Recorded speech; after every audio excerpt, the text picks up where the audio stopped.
Hey, welcome back to the Groucho Orlov Show. It's Friday night after dark. It's October 2021. What day it is? The 8th, 7th, who knows what day it is. It's October though. Leaves are falling. I'm up here organizing comics. You can stick around if you want. If you'd like, you can give me a thumbs up down below or subscribe. That'd be great. And I also have an Instagram that you could follow. And I just started a Spotify channel. I've got a playlist that now has about a week's worth of music. It's called Groucho Orlov's Music to Read Comic Books By. So you should go and subscribe to that or whatever you do on Spotify. But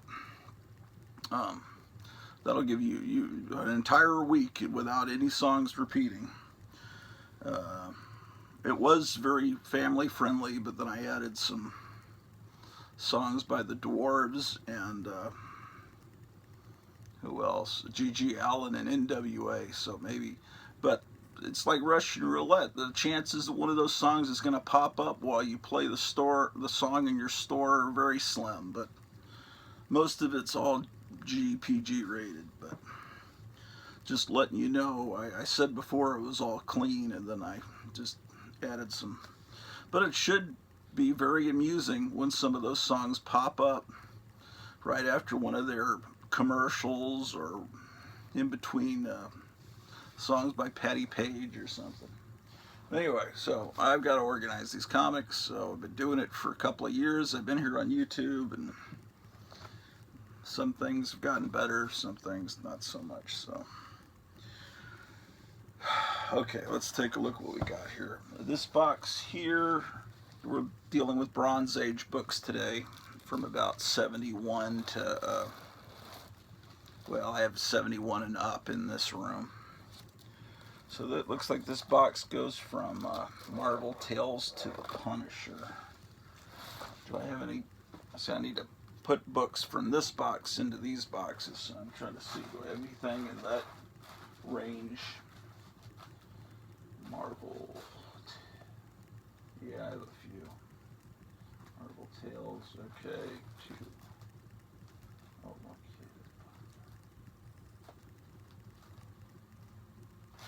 Oh, okay.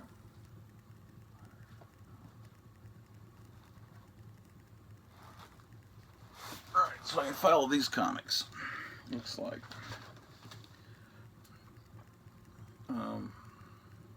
This is an issue of Marvel Tales with a really terrible cover, but it has reprints of stuff from the 60s.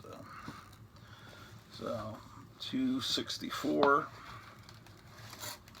Let's get that filed in here. Well, I haven't been on since last Saturday, so it's been 6 days since the last episode. I was on Graphic Man's Wednesday night 4-color Fossils show, so you need to tune that in. It was a special episode where everybody was showing off dinosaurs and dragons and giant lizard covers. And, so I still have some of those out that I need to get filed back in that I had pulled for his show. Let's see. Oh man, do you remember this comic? Peter Porker, Spider-Ham. Probably people are all excited about this because he was in that Miles Morales cartoon. But who was the artist on this? Yeah, it's Spider-Ham.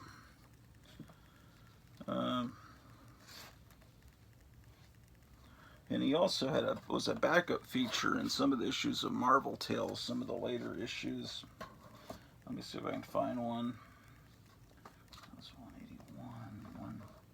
Oh man, they went for a long time, didn't they? I can't find it right now. All right. Here's a Marvel Team Up Annual number 3.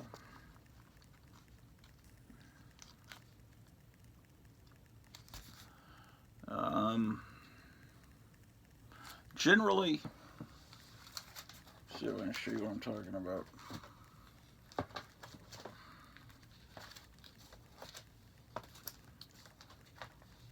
Okay, so when I started buying comics, Marvel comics, it was in the very last days of the corner box.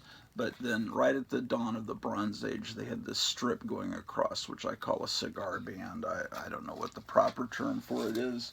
But then at a certain point, I guess in the late 80s, they stopped putting that across there. And so that's the comics that have this strip. That to me is the Bronze Age. That's the years that, you know, that I was reading comics. And of course, the corner box from the 60s is, which, let me show you, I think. This is what I'm talking about. This was Steve Ditko's idea to have this corner box. That to me is the most prized, those are the most prized comics, because these weren't the comics that were on sale when I was a kid. I was born in 65, so by the time I was buying comics, you know, 5, 6, that wasn't around anymore. But I think that's so beautiful. And my older brothers were buying comics like this because they were both about 10 years older than me. They were born in the early to mid 50s, and I was born in 65. I kind of came along later, a little unplanned. So that corner box and the strip across the top, that's what I gravitate towards. But I'm not saying there weren't good comics after that period at all. But you know, this was done so that when kids pulled up on a spinner rack like this, you'd pull up a comic to see, you know, you'd see, oh, it's a Marvel. You know, you'd pull up the next one, oh, it's a Marvel. You can tell they're Marvels just from the top. The thing about this is if books are displayed on a magazine rack like they often were, I knew they were at the PX, you know, the Army base in Heidelberg, when we were stationed there in Germany. The comics sometimes would be like that, and you could be able to tell from the side that it was a Marvel, and that's why that was done. That's why the placement of the company is done that way, so that you can tell at a glance, oh, that's a Marvel.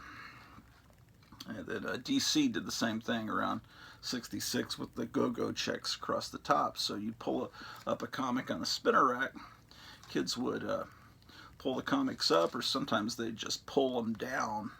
And that's why you also, a lot of times, will see spine creases right about here, because that's right about where the metal was, and the kids were pawing back behind to see if there were older or good comics hidden back behind.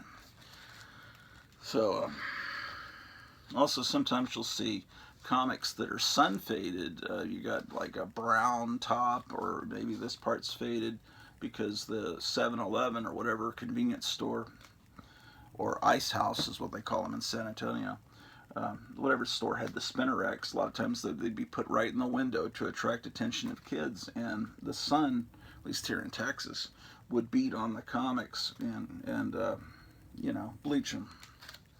So a little bit of trivia.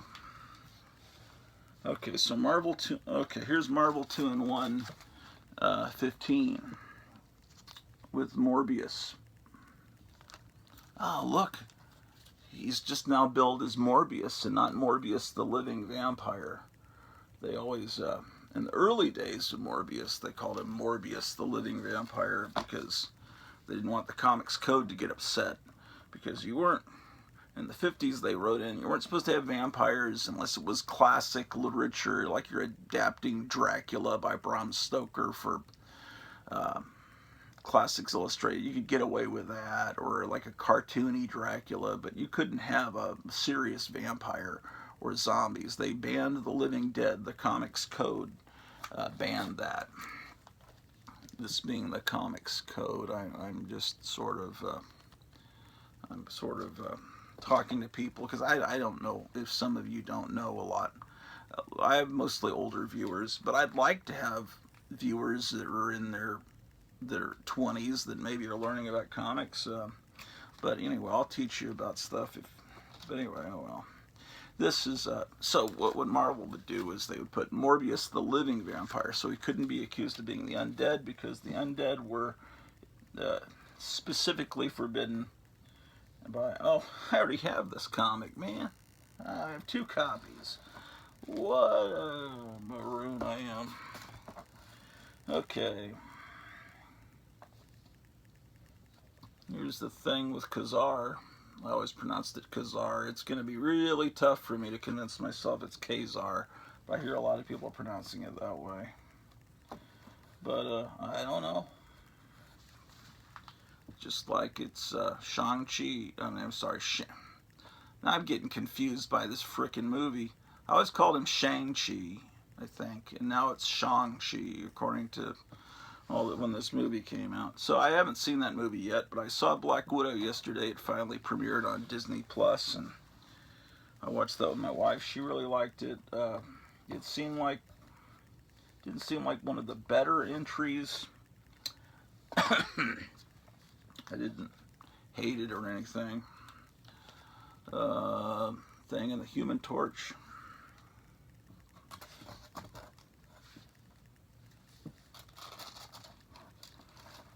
Let's see.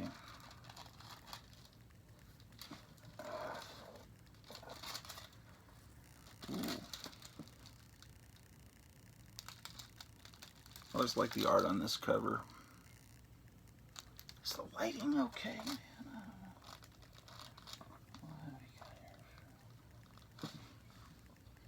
79, 69, 86. I'm starving, man.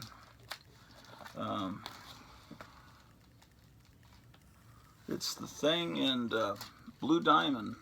I have no idea who Blue Diamond is. Neither do you, probably.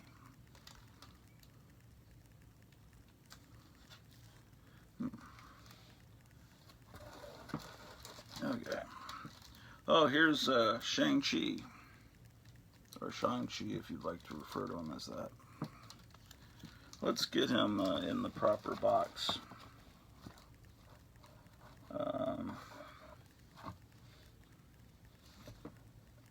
Here's 55. Look at that Bruce Lee action. Here's 67. That's definitely, you can tell a Bruce Lee photo was used as reference for that. Okay, so 38. That's 35. Here's 35. So 38. We'll go after that. 61. 61.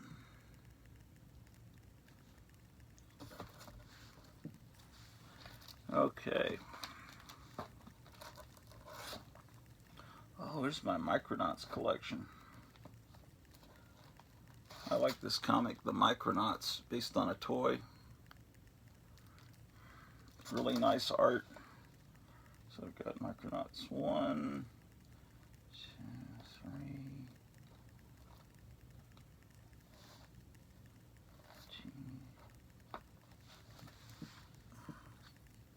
Oh, okay. I'm looking for Moon Knight because I'm trying to file this Moon Knight comic in here. Let's see.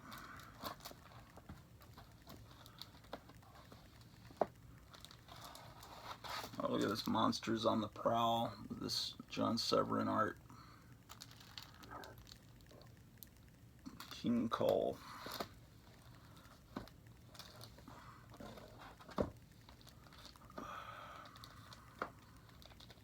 Ooh, I need to pull this Atlas Seaboard comic because I'm starting to put these in a special place in the other room. So that's one thing I'm looking for is comics that aren't DC or Marvel. I'm putting them in separate boxes. Okay, so where are all my Moon Knight comics, man? And where are all my Monster Frankenstein comics? Okay, so there's another Rogue M box around here somewhere. Because I see Monster Frankenstein #1. What a beautiful cover. Bought that in 2nd grade, Hampton, Virginia. But all my other Monster Frankensteins and Moon Knights. Well, here's #4. But I have like almost a complete set of those Monster of Frankenstein. So they're in one of these boxes here. So I've got to combine them in order to build back better as our hero.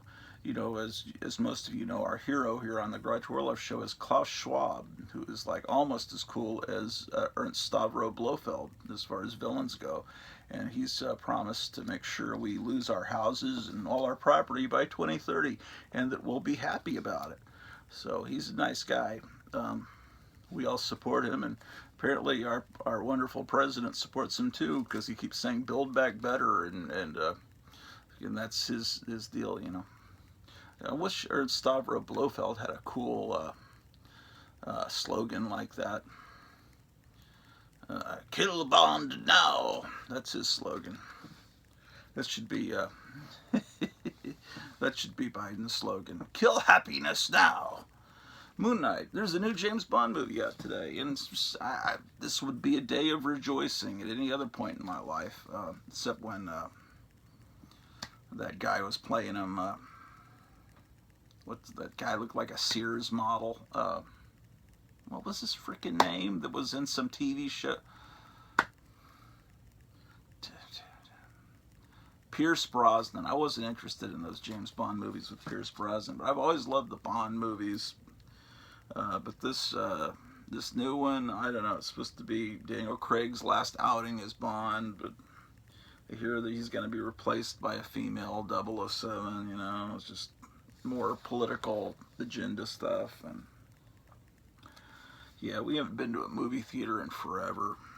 You know, and it's not because I'm afraid. It's just really more financial. Okay, well, I'll put this Moon Knight comic in there regardless. And then when I find the other Moon Knights, it'll be great. Okay, this Outlaw Kid is, in my opinion, until this corner box goes away, it is the Silver Age. So I put this with the Silver Age comics.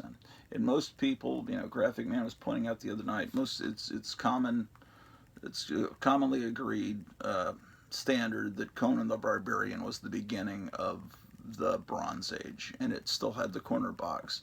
But I think by issue 4, Conan had the strip across the top. So we're only talking 3-4 months. But just for visual, immediate categorization, I used the corner box is 60s into maybe the first year of the 70s. So I like these in a separate place. No, I didn't show you the cover, did I?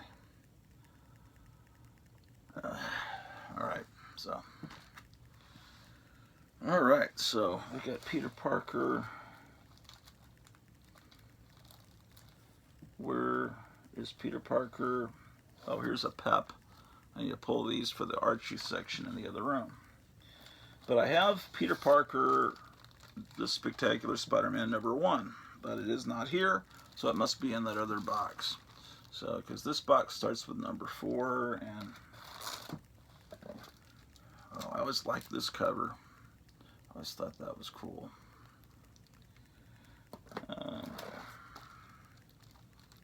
There's 6.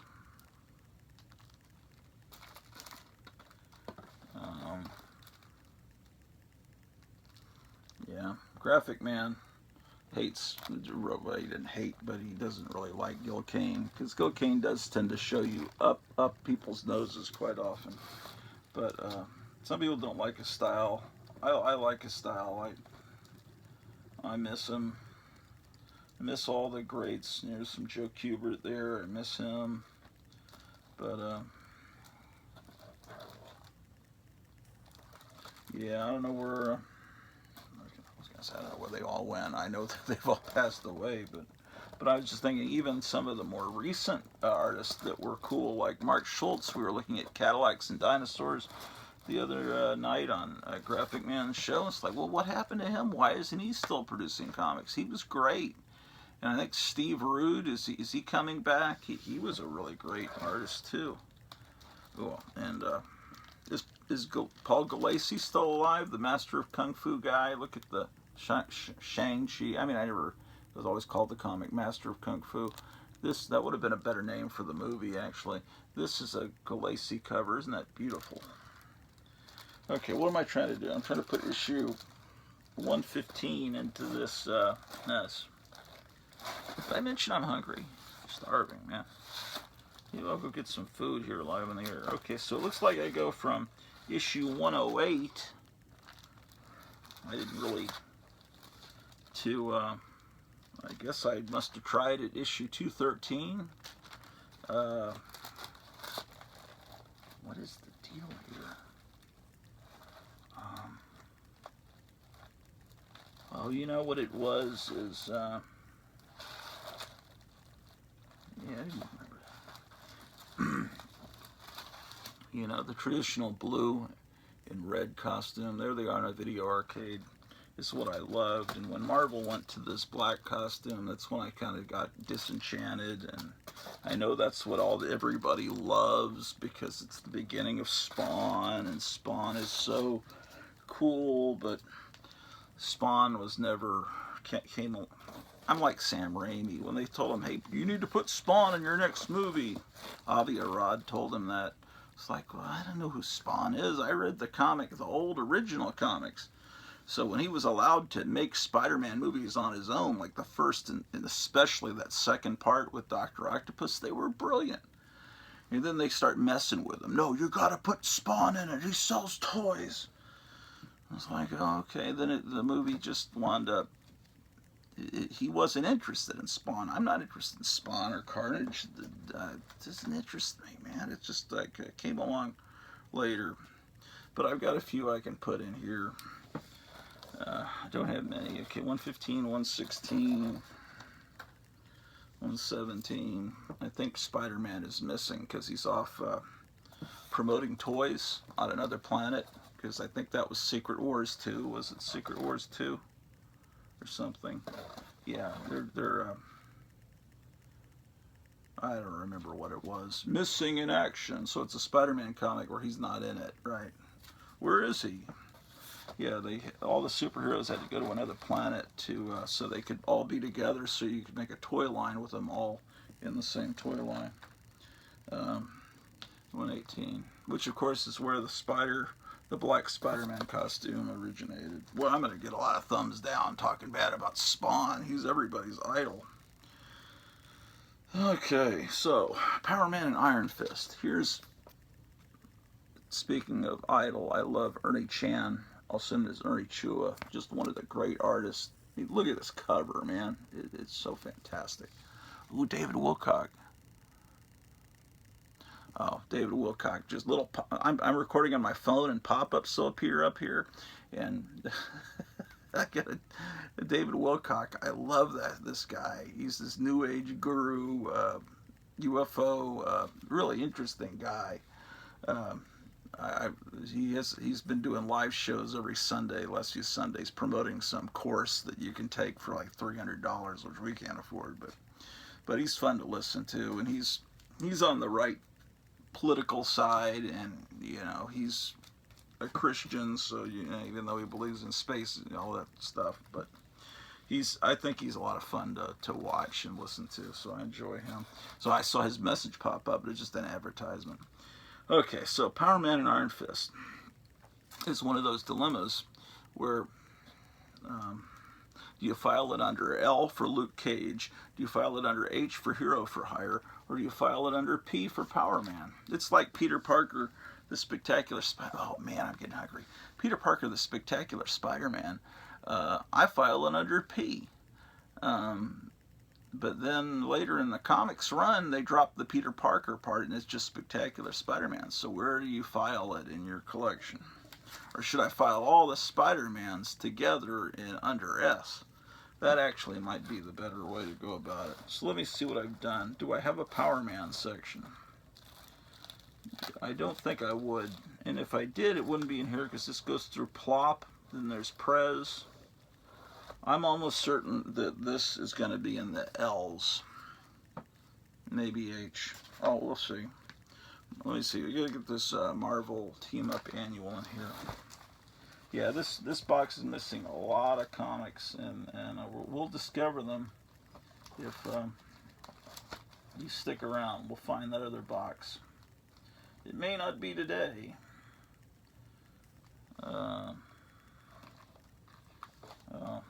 Marvel team up with Howard the Duck. See how Howard the Duck is wearing pants? That's because of a Disney lawsuit. Originally, he didn't wear pants, like Donald Duck doesn't wear pants. And they were, Disney sued, and they made him start wearing pants. And what they did is they had some evil religious organization in the Howard the Duck comic. So I think they had smiley faces as their emblem. I'm going by memories from 40, how many years ago was that?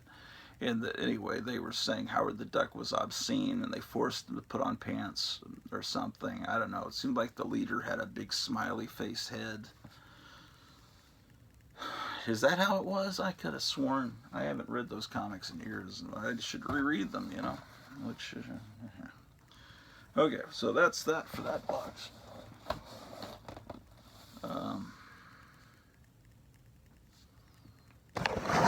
So I'm gonna head downstairs for a moment. I just forgot something.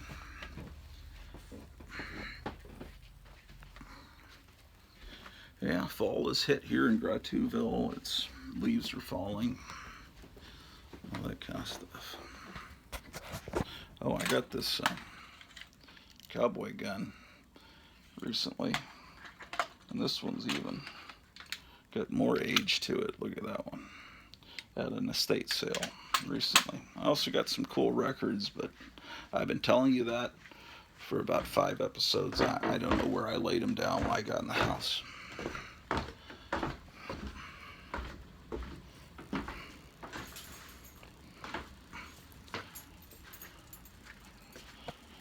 Okay.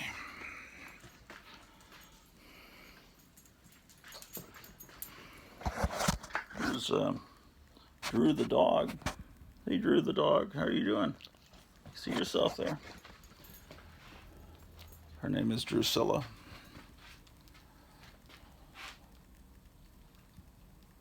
Okay.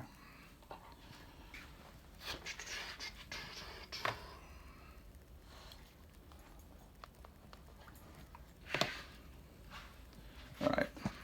Trust me, I've got things to do here. This is the Christmas tree. I put it up recently because it's almost Christmas. My wife wasn't too thrilled about it.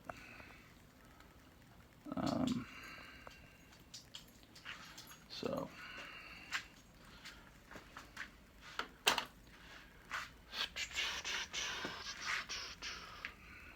I want to show you something here on the Roku.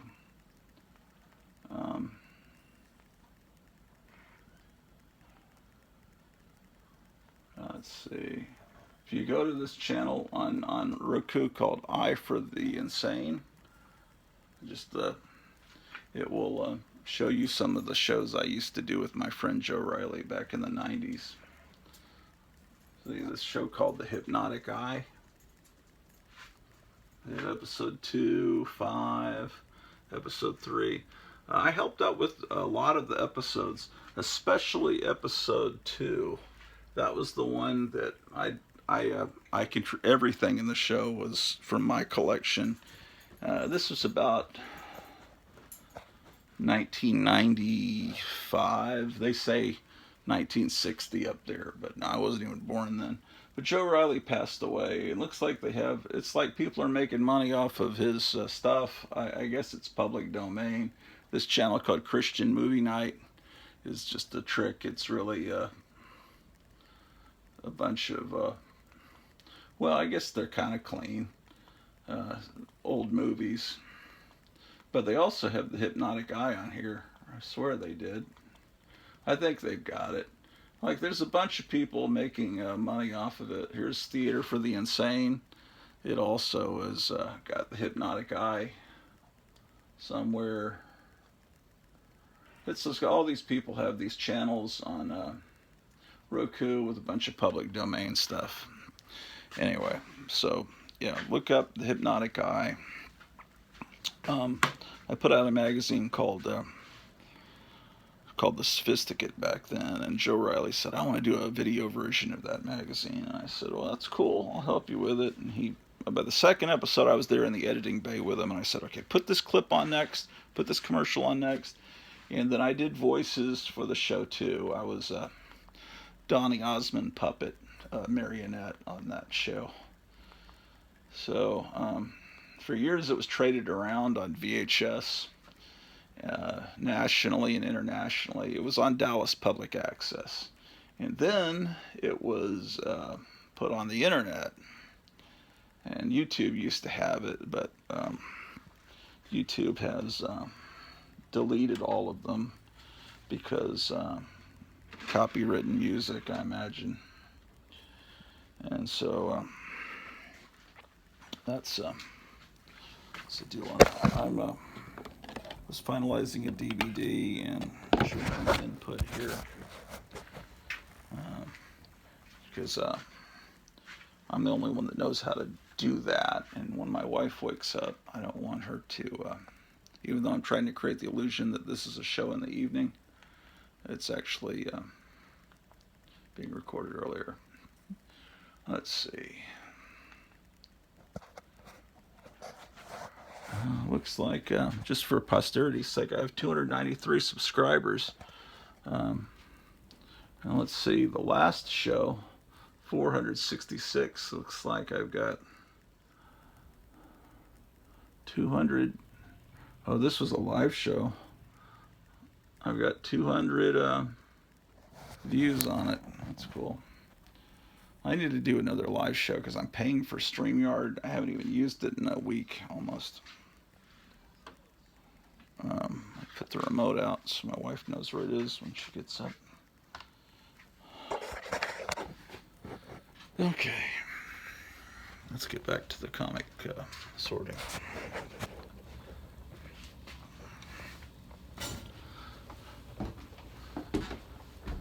Yeah, it's hard to break 1,000 subscribers when your show's not very interesting to normal people. Oh, I showed you this sign, but I don't know what to do with it yet.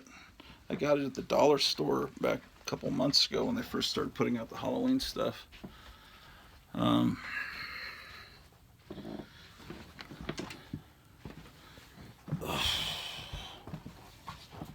right. Back to the joy of comic book sorting. Yeah, creepy. Oh, I've had this since elementary school. Maybe you guys know what it is. It's a little mouse. I'm not testing you. I'm actually wanting to know what this is. I think I traded it to a friend. Like a friend traded it to me or sold it to me. For some reason that was something quite magical. God damn it.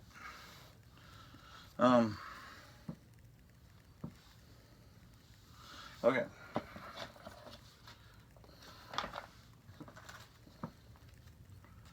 Powerman.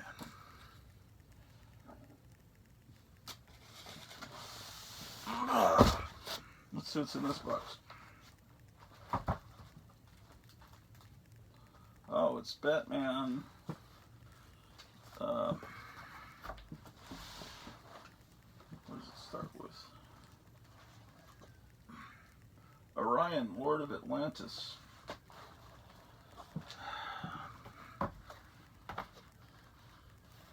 Okay, let me pull books. Okay, Orion would be After Action.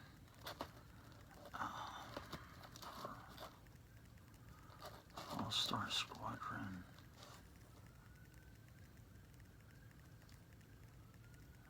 Okay. Okay. Batman. Avengers. Avengers is there too? Yeah, Avengers would be in there. Okay, so.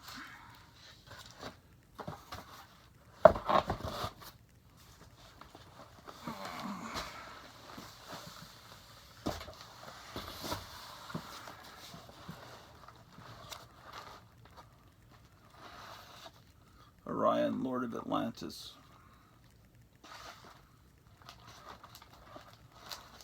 Army at War.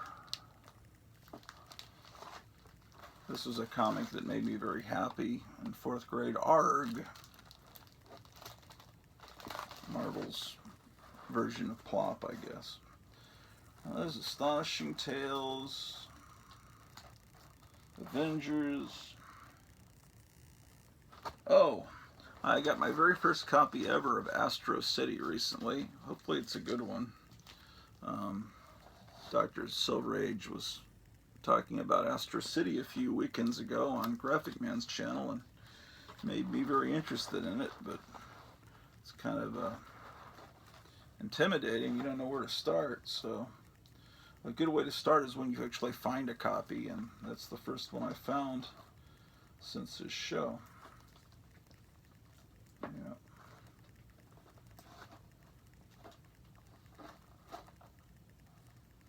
Wait a second. Is this the Mandela effect? I could have sworn that it said "It, the Living Colossus" on the cover of this, but it just says "It." Maybe I'm thinking of the Living Mummy.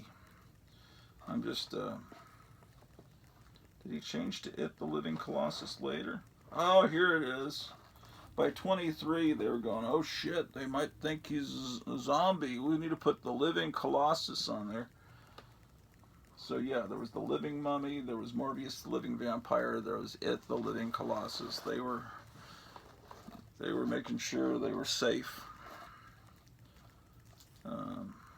Atlantis, astonishing.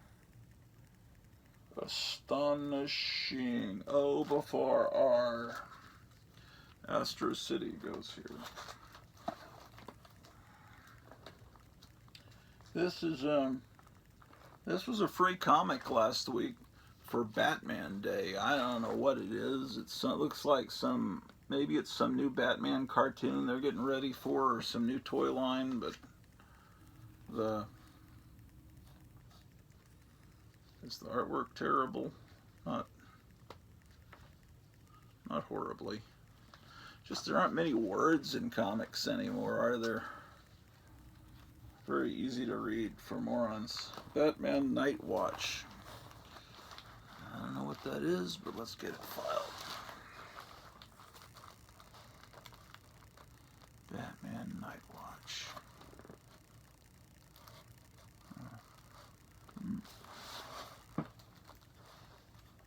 Sure enough.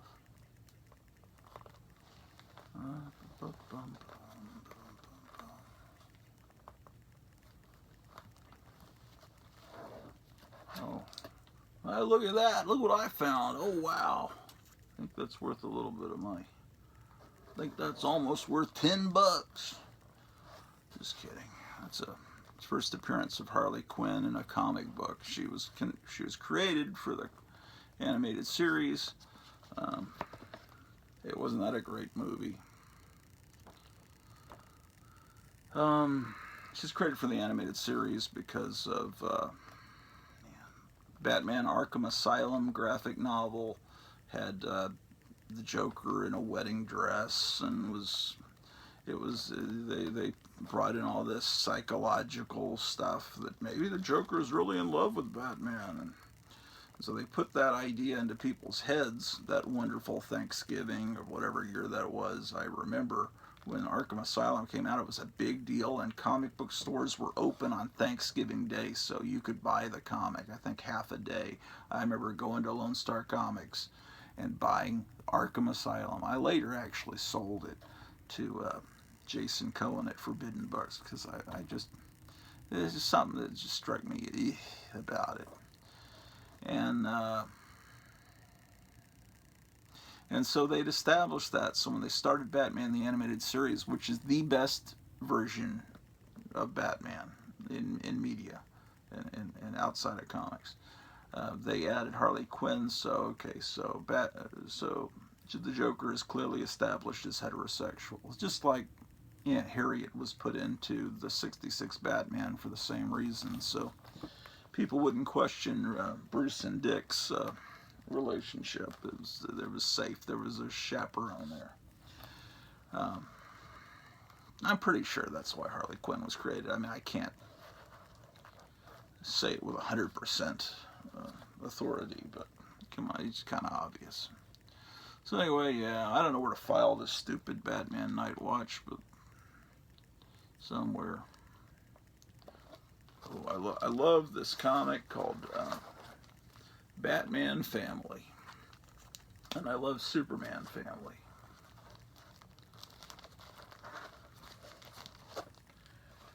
Ooh, this book box is getting a little too tight. Of course, now there's a this is a comic that's got some value, this Harley Quinn comic. There's a Harley Quinn TV cartoon on that is perverse, that was on the DC network, and then that went away, and it's on HBO Max now. It's like, and they've got a comic book adaptation of it, and I opened it up, and they've got Harley Quinn and Poison Ivy in bed together, and it's an attempt to replicate the perversity of the original cartoon that's on. And the cartoon's done in a crude attempt to imitate the animated style of the 90s Fox cartoon. And you say, oh, okay, well, the people that watched that when they were kids, they're grown up now, and they want grown up, adult kind of perverted stuff. But, the fact is, I see little kids, I want the Harley Quinn comic, little girls, and it's like, or they're looking for Harley Quinn, and it's like, they don't even think. I mean, to me, comics were not made for 50-year-old people. They were meant for kids originally, and I know kids don't read them anymore, and so you got a new market, but it still just strikes me as creepy when you do this kind of alteration to them. It's just, something's twisted about it.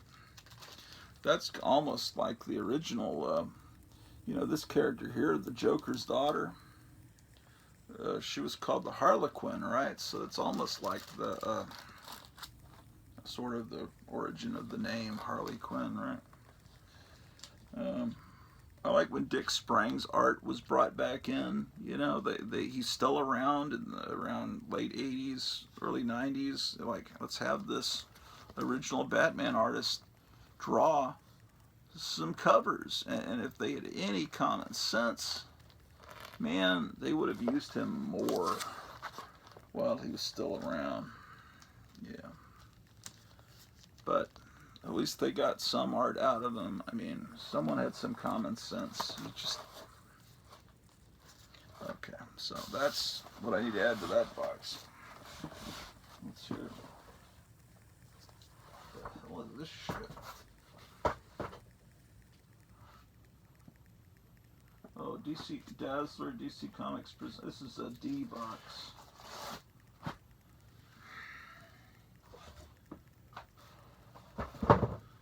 D's.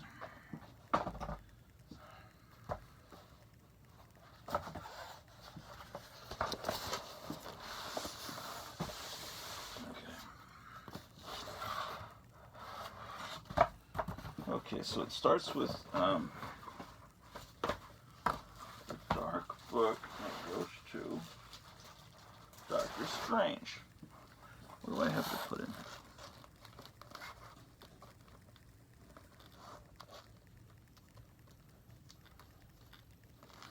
Okay.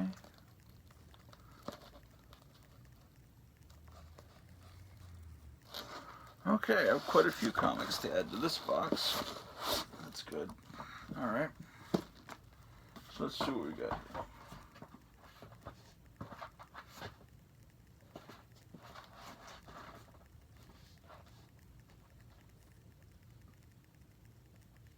I remember buying this comic at the Forum 303 Mall, the bookstore there. It's DC Comics Presents #1.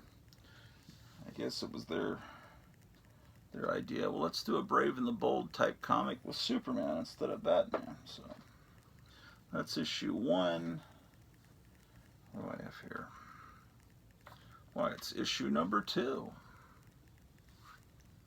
I think this is about 1978, is my thought.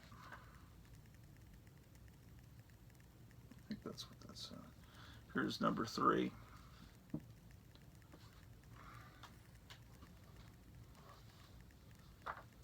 Here's number 4.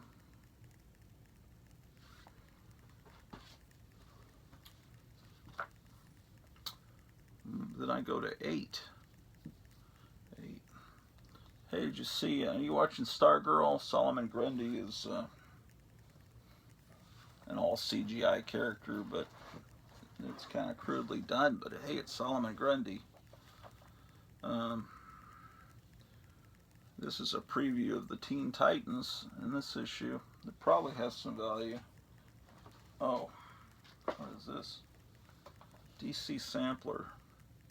Oh, this is a comic. They would give it away free, and it would have. It was a preview comic of things coming out in DC Comics, and this. I think it's this issue. I think I might have 2 copies. It's I think the first appearance of Hellblazer. Yeah, I was showing that. I think I showed that last episode. Okay, so where are my other DC Comics Presents comics? That couldn't be all of them. Okay, so I'm adding in. Here's issue 11 with Hawkman.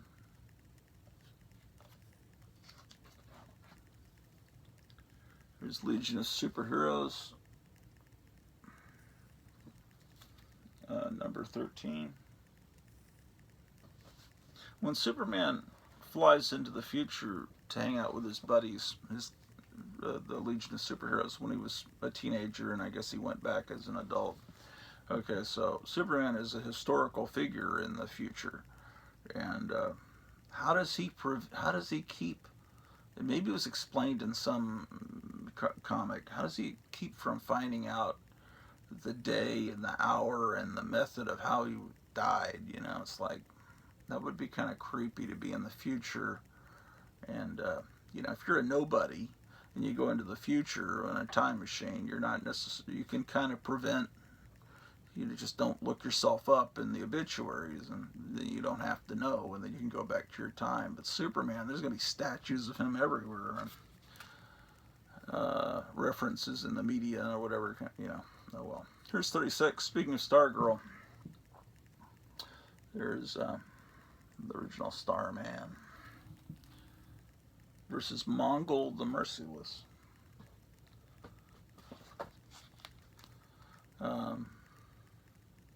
Here's 41 with the Joker, and there's a preview of the new Wonder Woman by Roy Thomas and Gene Colan in there.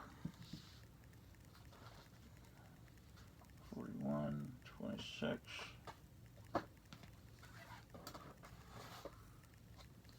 51. Superman and the Atom.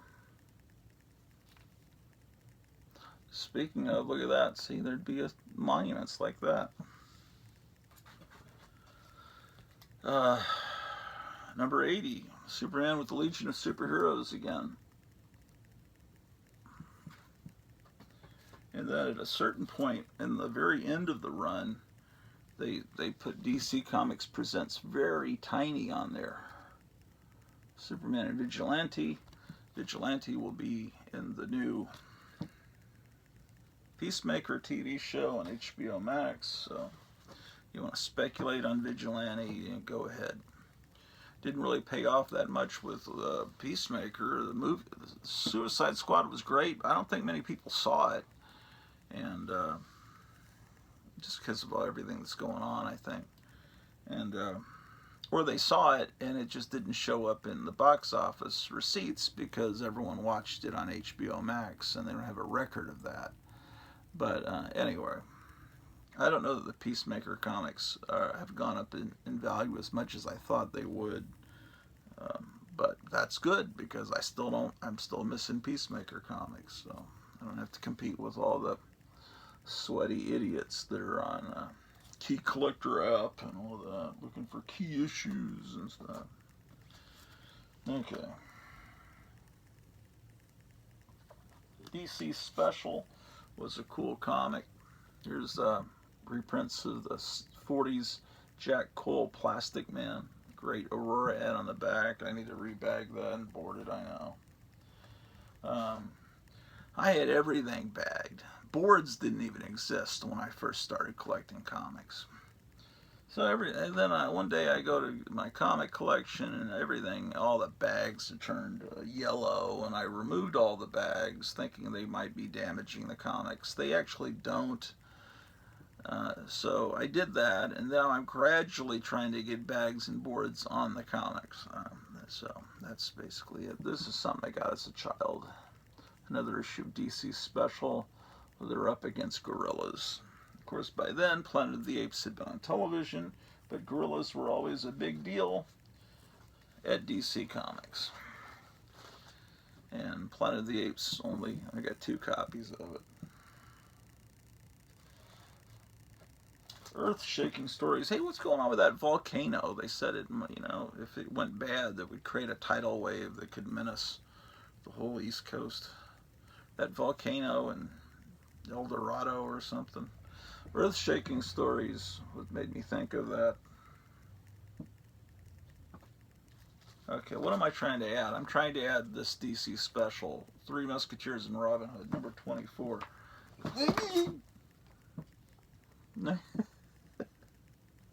19. I'm sorry, I make Three Stooges noises in times of stress. My wife is not impressed by it. Here's 21. At least I don't curse and say things like fuck or something, because that would be obnoxious, and yeah, people don't like to hear words like that. Okay, I have 22 from my childhood.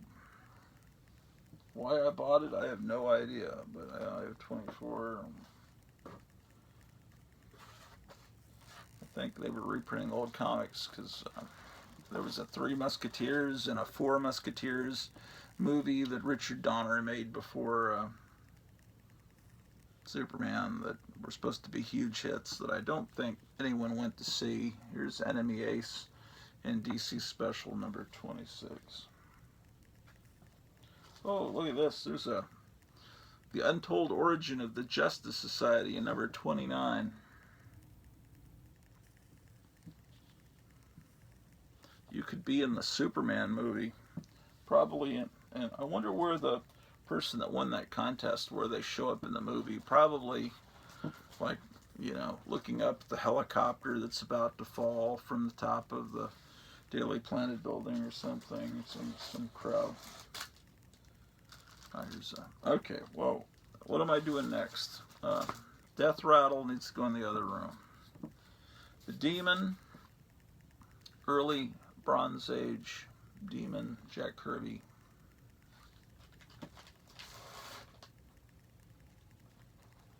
Ooh, this is a cool cover.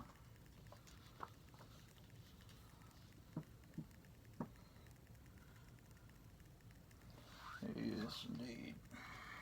I got a couple of copies of that.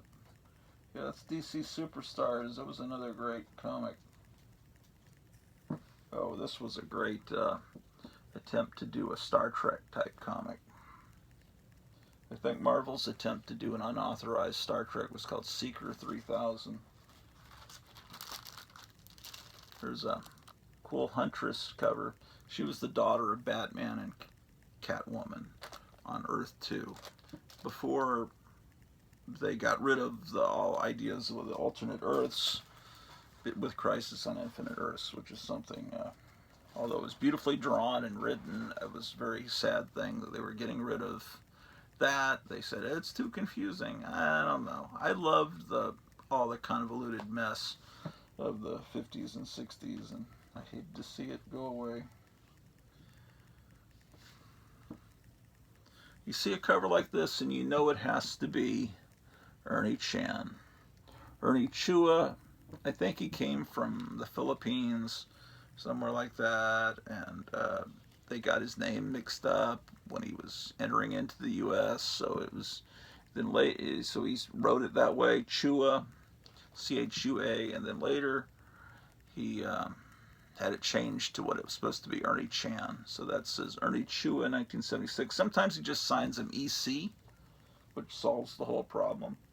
But his covers were so gorgeous. He mainly did DC covers. Later he was at Marvel doing Conan. What am I trying to put in here? The Demon. Okay, Demon is after DC. Dead Man. Demon is after Dead Man. Oh, my Dead of Night collection. Everybody's showing Dead of Night comics lately. Captain Strangelove got a whole box of comics with looked like a complete run almost of Dead of Night. This is my childhood copy from like 3rd grade. Loved it. And Eric Brain got a box of comics. It had a Dead of Night in it. I think the one with the policeman patrolling. Let's see. Here it is. This is the one Eric Brain was showing on Wednesday.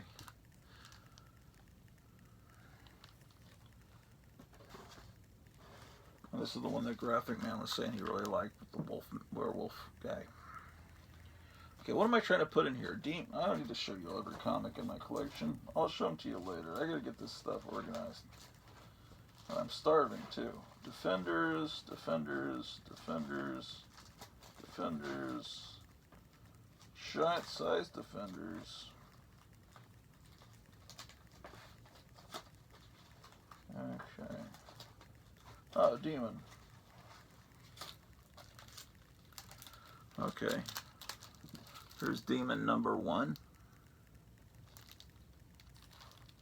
And then I go to Demon number 10.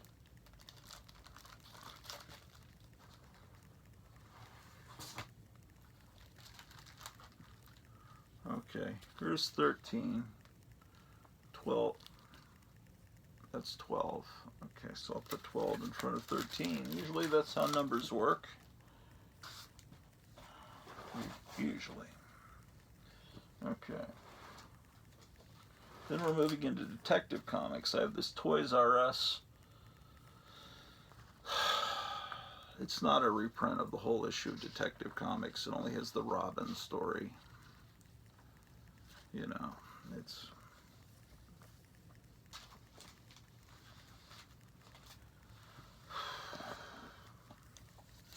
And then I've got some oh, I see what these are. Shit.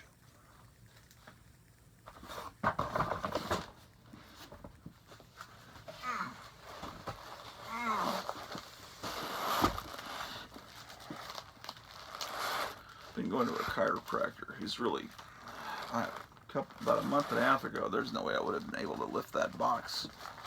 A pinched nerve and some arthritic degeneration of a disc or something. He's done an amazing job.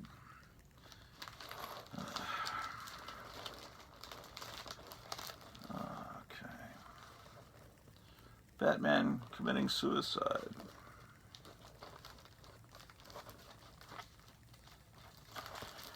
Batman killing people.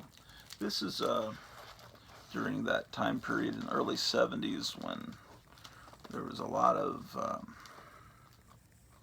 depression and how would you put it?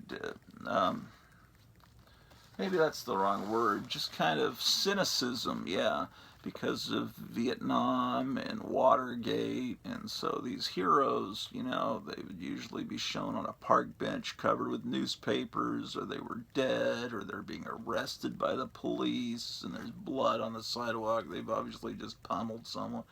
So especially the Flash, he got it brutally. He was dead or being arrested on every cover, it seemed like. But yeah, it seemed like that time period, the heroes were like, eh. And when that Superman movie came out in '78, when he was depicted as a hero, it was such a revelation. It was so refreshing to see heroes. And same thing with the original Star Wars in '77 when that came out. All the science fiction movies before it, you know, that had come out in the 10 years before it, Dark Star and Silent Running and Soylent Green and Westworld and Logan's Run were all these dystopian, depressing views of the future. I'm not saying they were bad movies by any means, but I'm just saying they were Or then Star Wars comes out and it's like Flash Gordon, and it's like it blew everyone's minds because every movie is like the Omega Man, you know, they all die at the end, and you know, nothing. So when you have a hopeful vision of the future, you know, with that stirring throne room scene at the end of Star Wars, with that wonderful music, and they're getting the medals. I mean, no movie in the 70s ended like that. That's one of the things that made people flip out. They freaked out, man. Freaked out, man. Okay. I'm putting in some Detective Comics into my Detective Comics section. Here is, the hell is it? 589. Okay, let's see.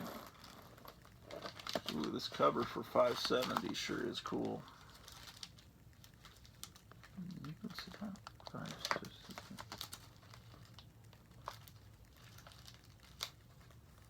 Okay.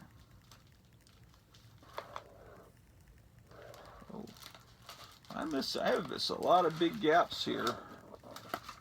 570, from 570 I go to 653. I guess I wasn't reading it for a while. I wonder why I bought this cover. Let's see. Something drew me to that cover. And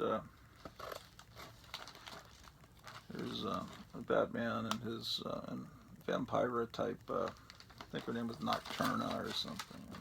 Maybe I'm probably wrong. Oh yeah, here's one of those. Oh, Gene Colan and Giordano. Batman is dead, of course. You know. Okay, so what am I trying to do here? That light is not doing me any favors, man. It is killing my eyes. Just too intense. Too intense, man. That light just too intense, man. Tell you what, man. What the frickin' hell? 566, 570, 650. Okay, so it goes here. This is 593.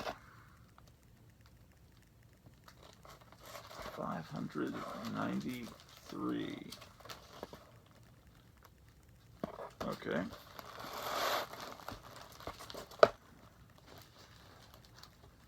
I guess I'll just put this at the beginning of the run of Detective Comics. I got tons of Detective Comics in the other room that are from before 1971 in my Silver Age section. Let's see which one I consider. Let's see, what is my first Bronze Age?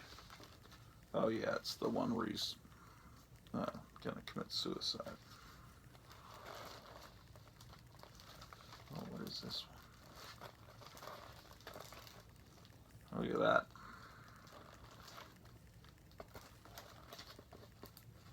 These 100-page giants were a lot of fun. They had all these Golden Age reprints in them.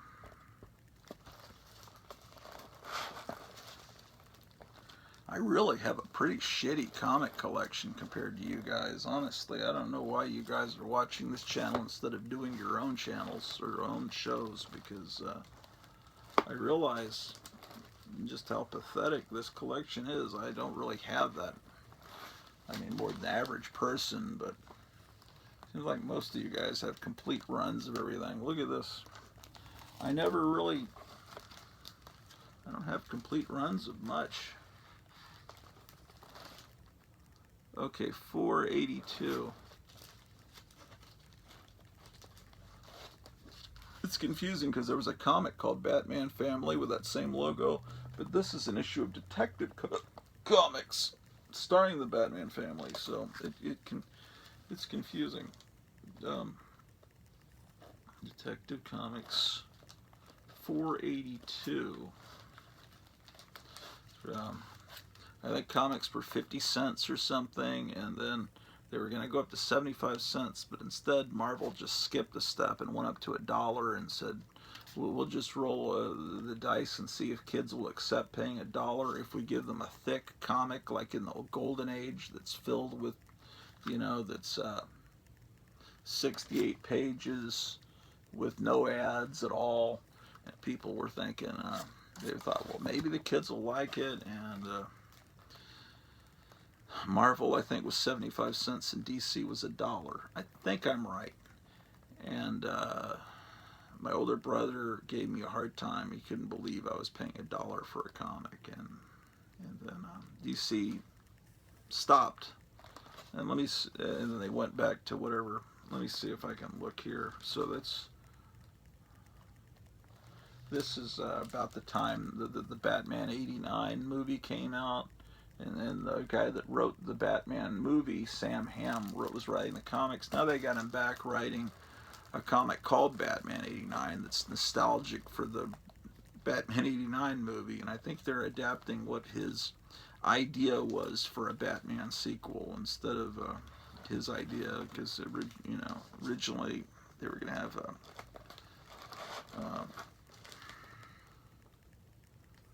Lando Calrissian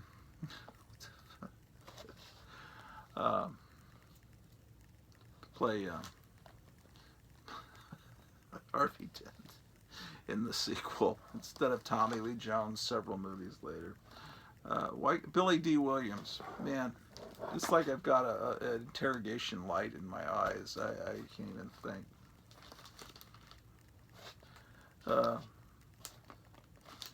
Yeah, Lando Calrissian was going to play Harvey Dent. 482. Oh, here's 480.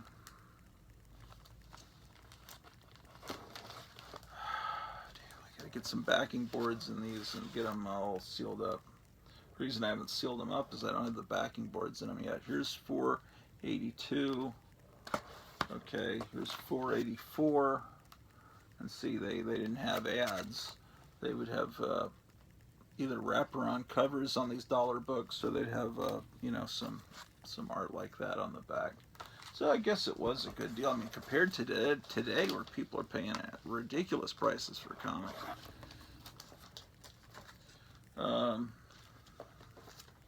Here's 485.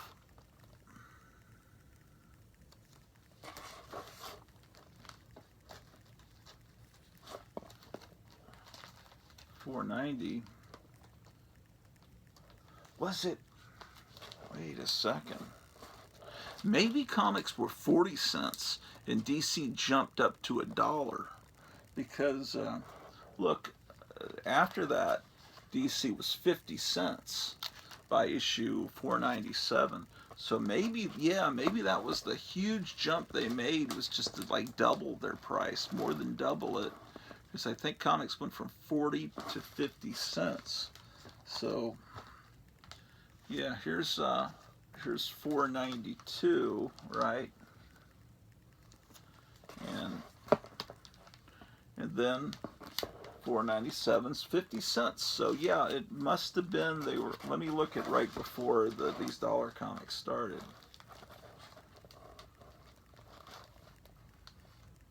No, right before the dollar comics, there were 50 cents. They went up to $1, then they went back down to 50 cents. Wait, let me check right before. I mean, we're about to relive the 1970s. We're kind of doing that now. And there's about to be huge jumps in the cost of everything you buy. Oh, I see. What? Because, look, let me explain to you, if you weren't around the 70s the first time, what Joe Biden's doing to us. Actually, Klaus Schwab and the World Economic Forum and all these people that want to crash the economy and not let those ships unload off the coast of California. They're trying to crash the economy. They're trying to bring us down. They're trying to destroy everything so they can rebuild it. Because before you want to rebuild a city or rebuild a civilization, you got to tear it down. Then you can rebuild it the way you want it. That's what they're talking about, building back better. So that's why they know they're doing this. That's why that dumb, what's her name, Kamala Harris was saying a couple of months ago, yeah, you guys better go Christmas shop now because the stuff won't be available by Christmas. She was letting you know what they're planning, and so they're and because look, comics were 25 cents, right? This is all within a few years, right? Okay, and then Oh, here's a beautiful Ernie Chan cover, Ernie Chua. Here's oh, now they're, I can't see. Now they're Now they're 30 cents. Isn't that cover beautiful? Look at those colors. And then I think they went to 35, didn't they? Is that how they work? I'm trying to remember. Yeah. So here's 476. 35 cents, right? 476. 479. They're 50 cents. 479, 480, and then they went to $1. So they doubled it. So Marvel must have been 50 cents. DC was 50 cents.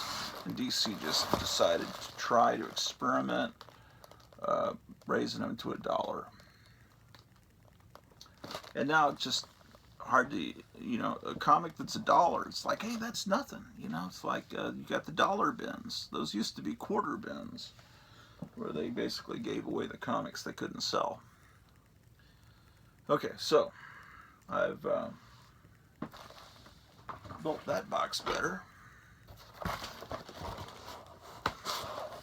Gosh, I'm hungry. Is that good or something?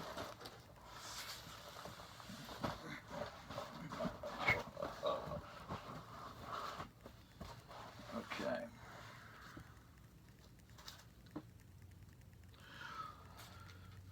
This box here, what the frickin' heck, is Crisis on Infinite Earths. It ends with that, and it starts with the end of Captain America. So let's see what we can file in here.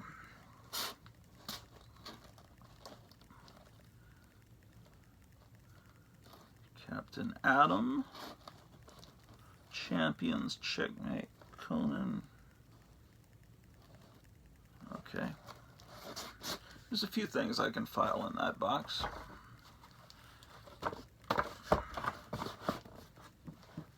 Well, our dryer stopped working. My friend Gerald isolated. There was this this little control board with all the, and so he wrote down the part number. My wife was able to order it from eBay, so whenever that shows up, he can install it and get our clothes dryer working again. Because I'm having to dry clothes on this inflatable chair in the backyard. I just put the clothes, try to flatten it, because we don't have a clothesline anymore. It's not 1962 anymore. Yeah, when things like that go wrong, it kind of affects your life. So if I've been looking extra wrinkly lately, that's why. Although I always look wrinkly, because I'm a bum.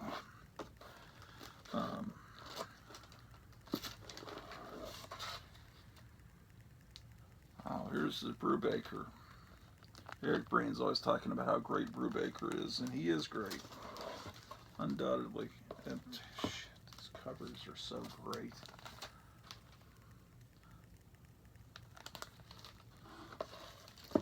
Alex Ross is great.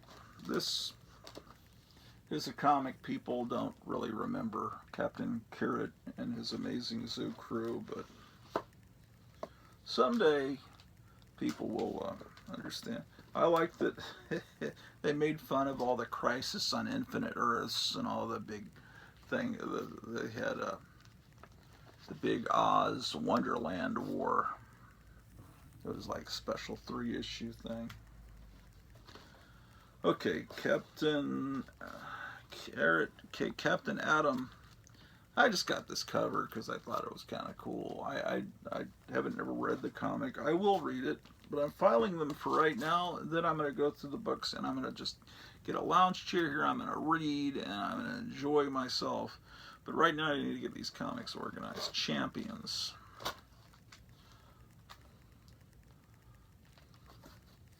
Look at this cover. I don't really go much for these modern comic books, but boy do I, man, I forgot. this Swamp Thing show, we watched the first 2 episodes and it was fantastic. I thought it was. And we still haven't gone back and watched the rest of them.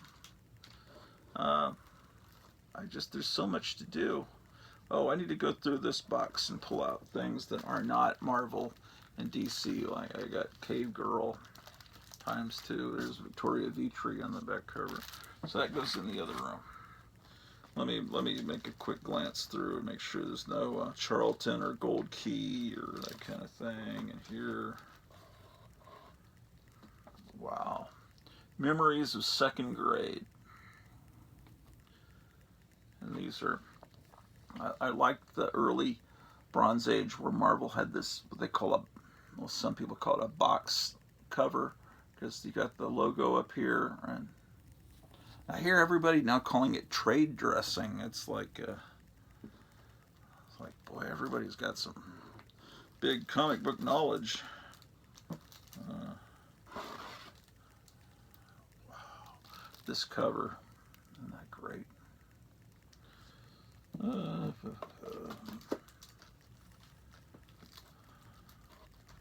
Catwoman.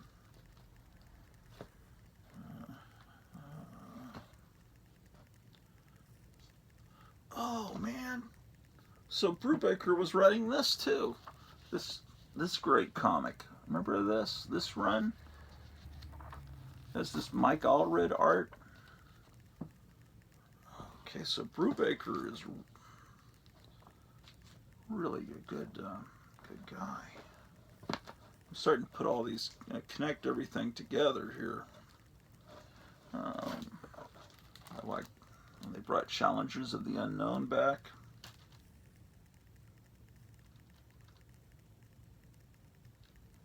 That is, yeah.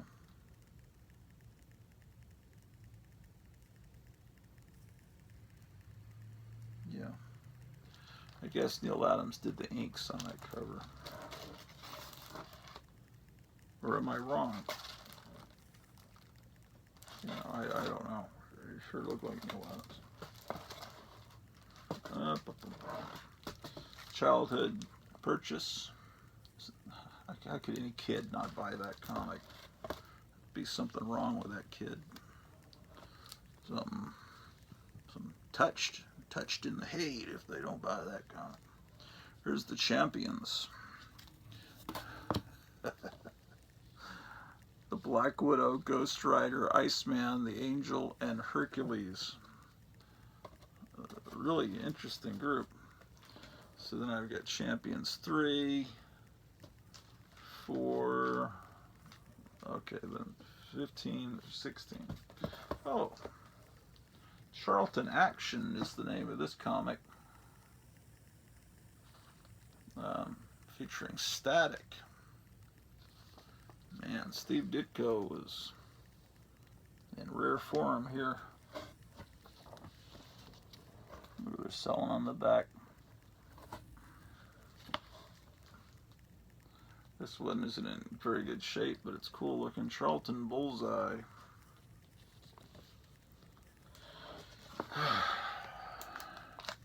Cheryl Blossom. Okay, it looks like it's Archie, but it's not. It's Marvel, so it will stay in this box. Chili.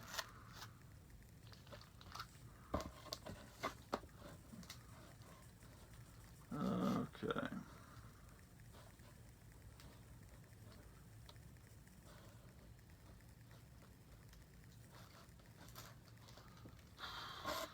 Okay, Comic Book Confidential. I was showing you these free comics from when you saw the movie Comic Book Confidential, and then this is classic comic book ads of the 60s. And they're monster ads. This is not really a comic book. It's more of a magazine. It's like a little book. So I'm going to put that somewhere else. And, these issues of Comics in Review, we'll put them somewhere else too.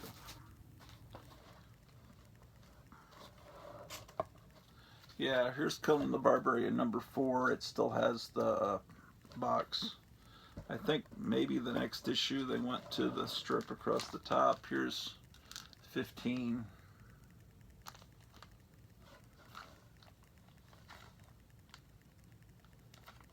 I think they've just put out an Elric comic like recently, like it's on the stands now. I think they brought that character back. What am I trying to do? Checkmate. Oh, that would be before Conan. You know, if the hype had worked properly, then this comic would be worth a lot of money right now, because it's got like a real big close-up of the Peacemaker's head and everything. But, oh, it's Crisis on Infinite Earths 1. I was wondering where that was.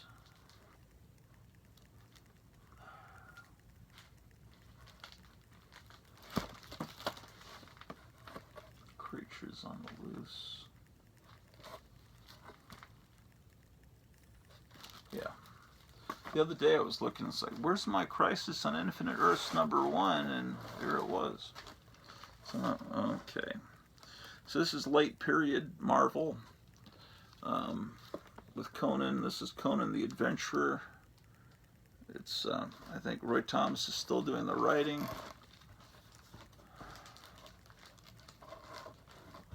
We'll put that after Conan the Barbarian. I'll put it in order by time. I'll put it after King Conan too.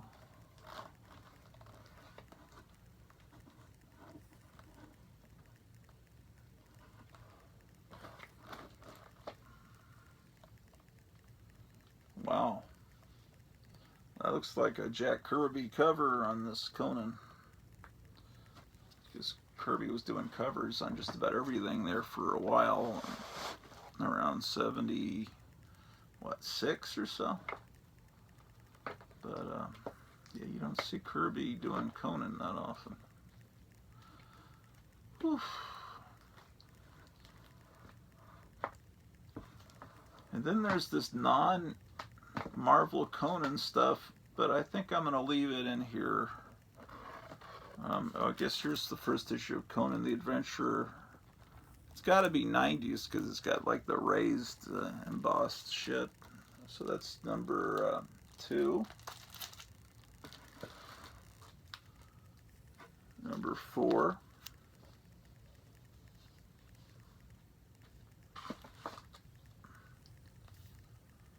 Number 5.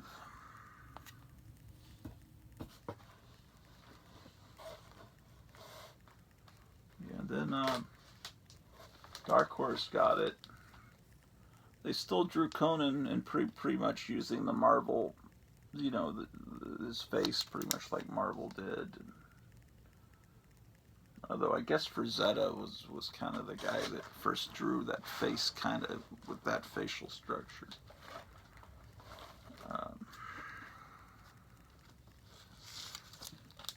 Okay, so I've built that box back better.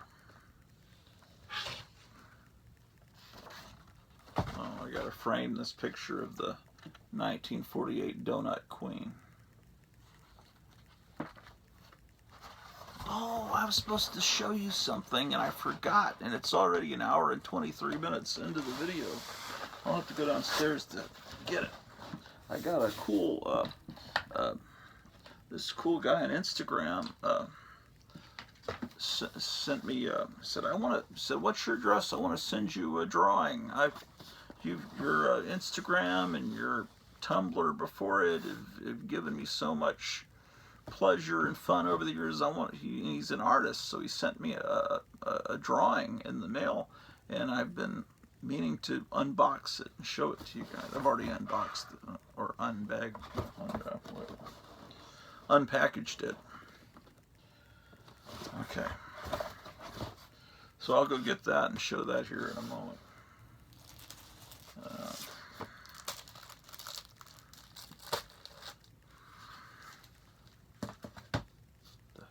Oh, I've got this shit behind me. It keeps popping up in the camera frame, and it's embarrassing.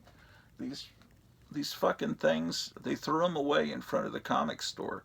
They're for these, I don't know, what is it, Pokemon? I guess that's the lid. And see, they're little boxes to put your stupid cards in. But I figure I can put my cards, my cool cards in them.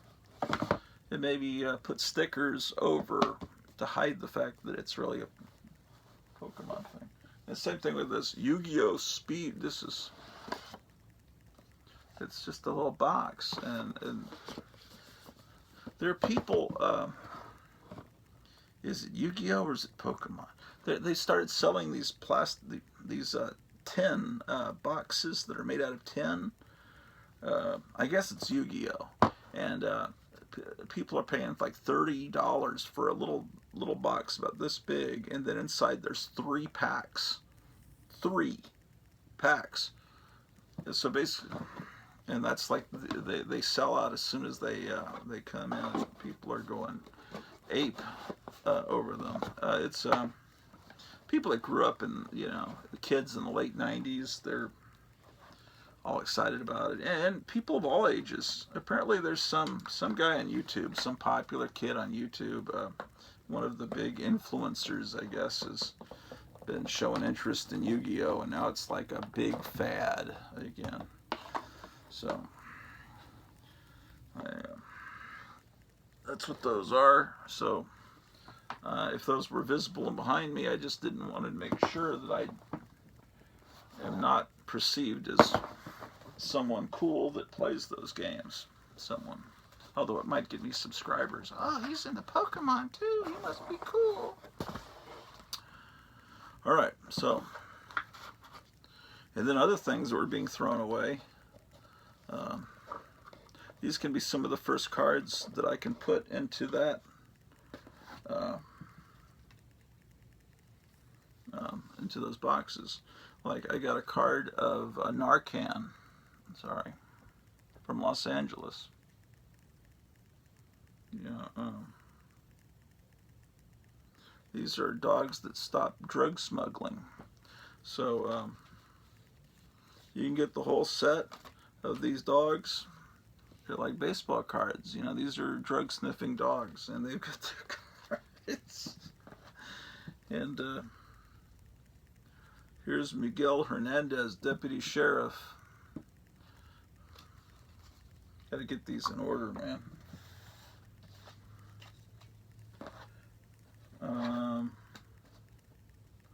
Oh, and they were getting rid of this, and I said, I'll take it. It's a shit. I can't get it. It was originally, I guess, going to be sold for where the fuck did for $3. These are like 1960s, maybe 50s football players. Isn't that cool? William Fraser McCall. So I got these free. I just think they're really cool looking.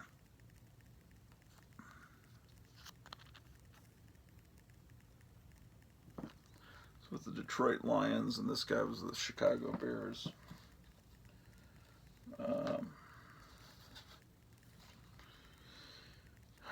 So lots more of these. But then there are these Desert Shield cards, and that's really cool. General Colin Powell card.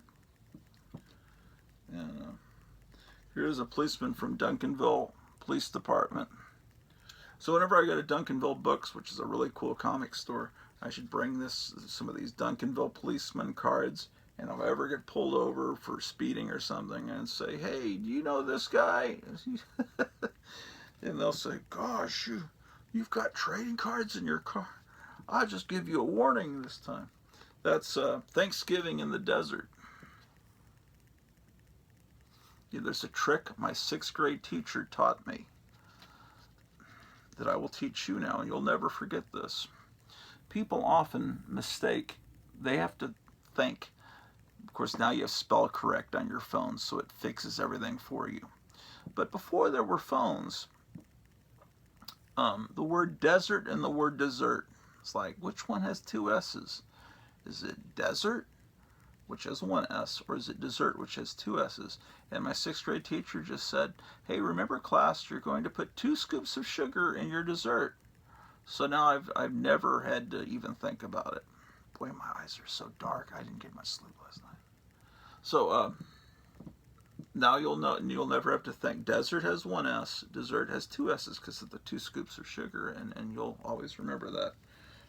Stupid things are hard to forget. Well, speaking of stupid things, here's Vice President Dan Quayle. Remember, he had trouble spelling, what was it, potatoes or tomatoes, something like that. I don't know. I might have had that trouble too. President George Bush, our hero, right? What a great president he was. Wow.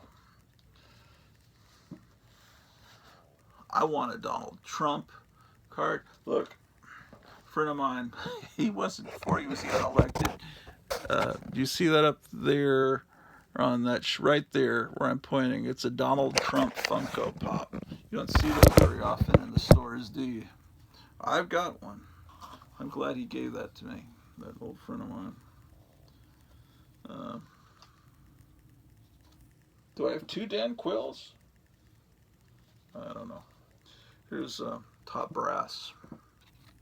America's 2 top soldiers, Chairman of the Joint Chiefs of Staff General Colin L. Powell and Coalition Commander-in-Chief General H. Norman Schwarzkopf. You know, I was looking at my Facebook memories.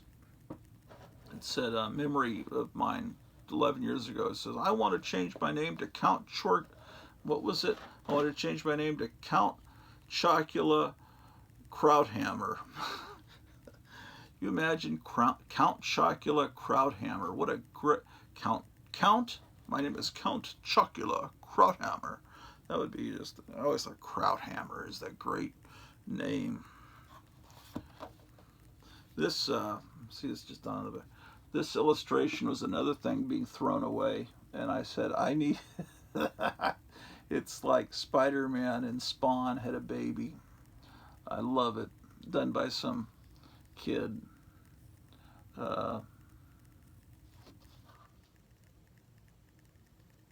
Oh, he has web chains. See, he's even saying it.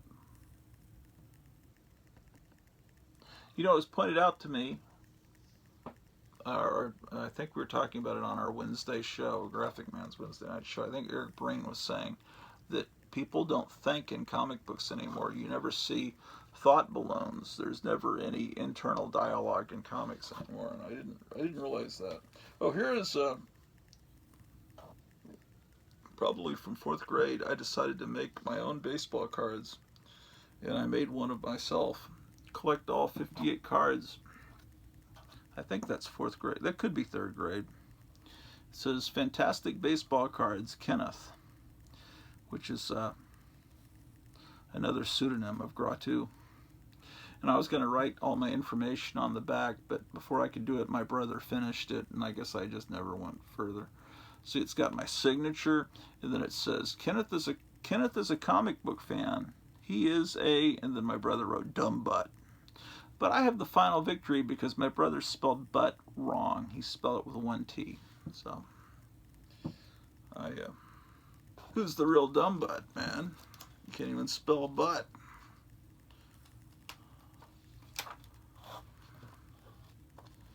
Well,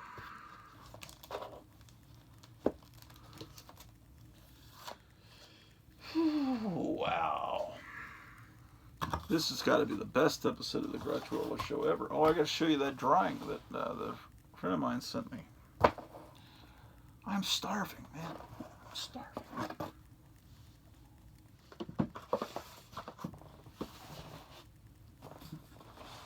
Okay, what was in this box? Okay, I went through that. What's in this box? Batman comics. All right. What's in this box? Oh, cool. Let's go through this, then I'll go get that drawing.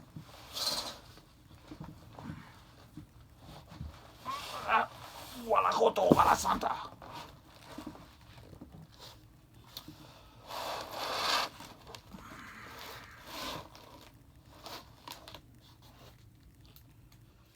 Okay. Fantastic.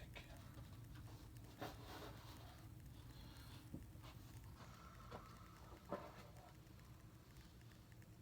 not playing music in the background today because every time I do that, now with the YouTube always says under my video, where I can see it, you can't see it, it says copyright claim, which means basically it's not like a copyright strike. It just means that I could never monetize the video if I ever was magically to get 1,000 subscribers, which, you know, in 2 years, a little over 2 years, I've gotten 200. I think we're up. What did I say? 293. So I think it's going to take a long time before I get up to 1,000 subscribers.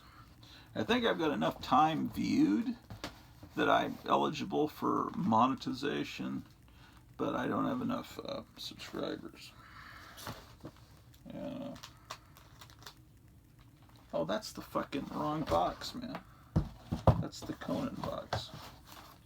Oh shit. I'm gonna move this again.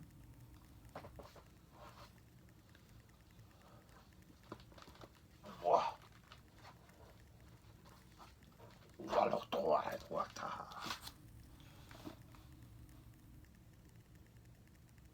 Oh, I'll do this.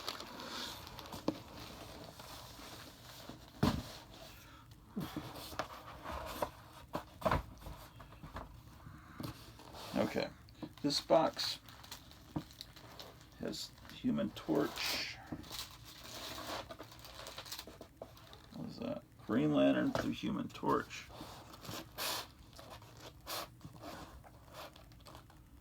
Okay.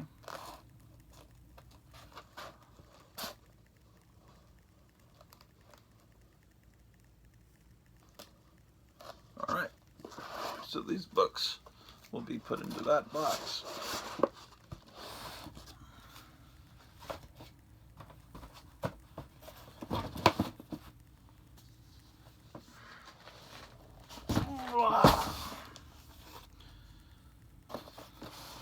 Okay. So I have an issue of Hawkman number 6 to put into this box. I have a cool cover. Oh, look, I have one of these cool dividers that says Hawkman on both sides. These used to be sold at Lone Star Comics. They used them in their store, and I guess they printed extra ones, and they'd sell them to you for $1.29. Only problem is they're too tall. When you put the lid on the box, it bends it a little bit. But, you know, some people don't put lids on their boxes. They put the lids underneath it for support, I guess. And then, so if you did it, your collection that way, if you had the room, then I guess it's cool. Okay. So this must be that same run, because that's Hawkman number 16. This is number 6, because this one's 75 cents and that one's $1. And then there's the Shadow War of Hawkman, which has Alfredo Alcala art, and I love his art. He's another guy that I really love. Most of my Hawkman comics are going to be in the other room. They're going to be Silver Age, because that was really when he was at his peak. Okay, so Heathcliff, number 35. It's a Marvel comic. So, oh, I got to pull stuff that is not Marvel and DC out of here. So let's pull these Hellboys out.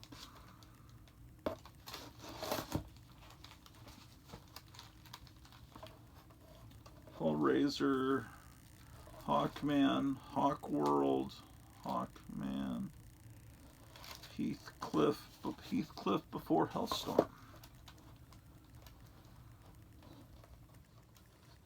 Here's DC Hercules and the Marvel Hercules. Of course, you can't copyright Hercules. Oh, this is where the Luke Cage comics are. So I have them I've actually filed them under Hero for Hire. Looks like my first issue is number 2. Okay. But I only have Hero for Hire. Where the other one? Well, I've got some Power Mans here. I know I've got a lot more Power Man than this. Here's where Richard Corbin drew Luke Cage. And then I put Hex here. Why wouldn't I put Hex after Jonah Hex? That's doesn't sound right to me.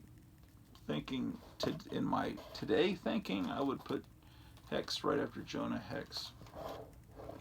Here's my first Bronze Age House of Mystery, and this is actually one that I bought off the rack as a little kid. So is this one. Oh, I have a Hercules to put in here. It's DC's Hercules Unbound number 10. Okay. Hercules.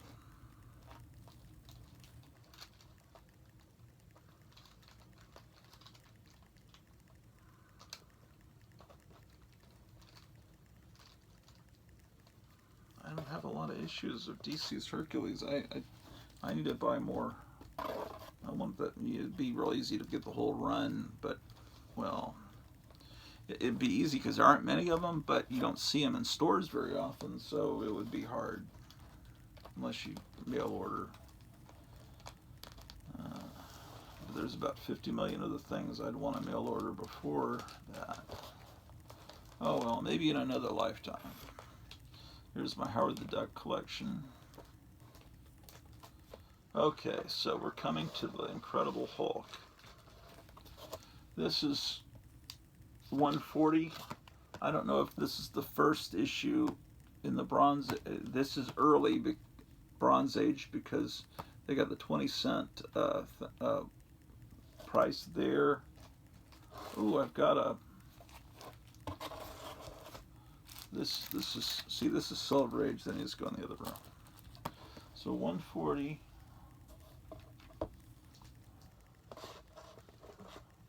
See, they had it in a circle, and then they went to more like that. Now this is a 25-cent square bound comic, and then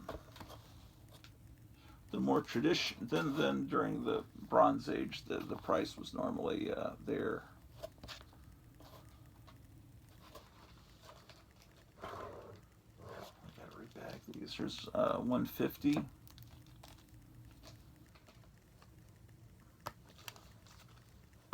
But what I'm needing to put in here is 151.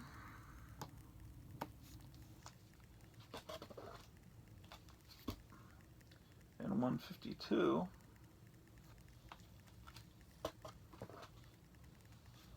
And 153. And then I have 2 copies of 154.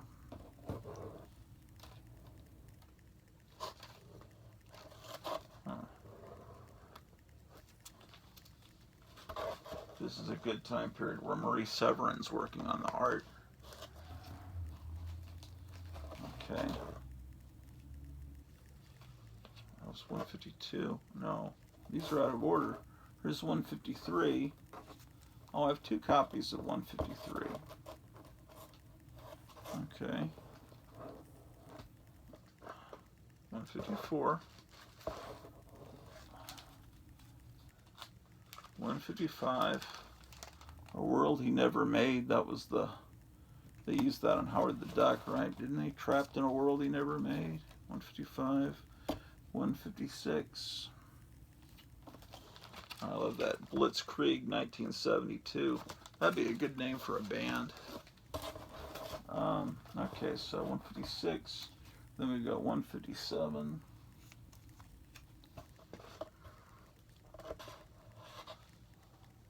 164.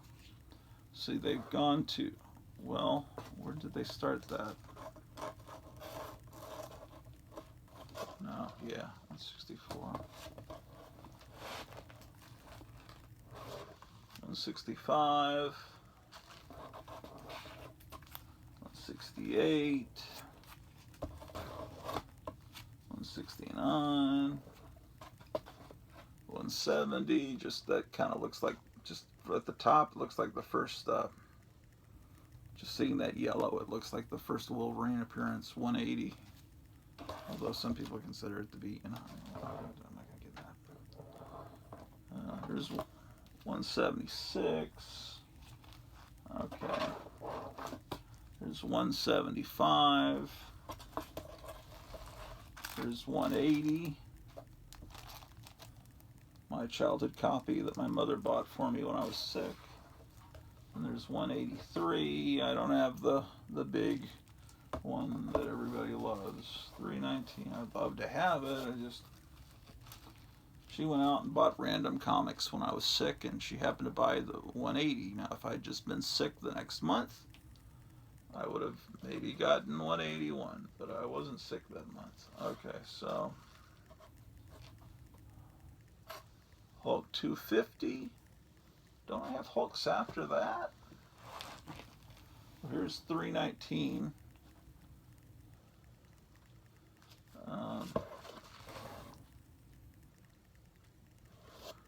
This is Groot. There's Groot.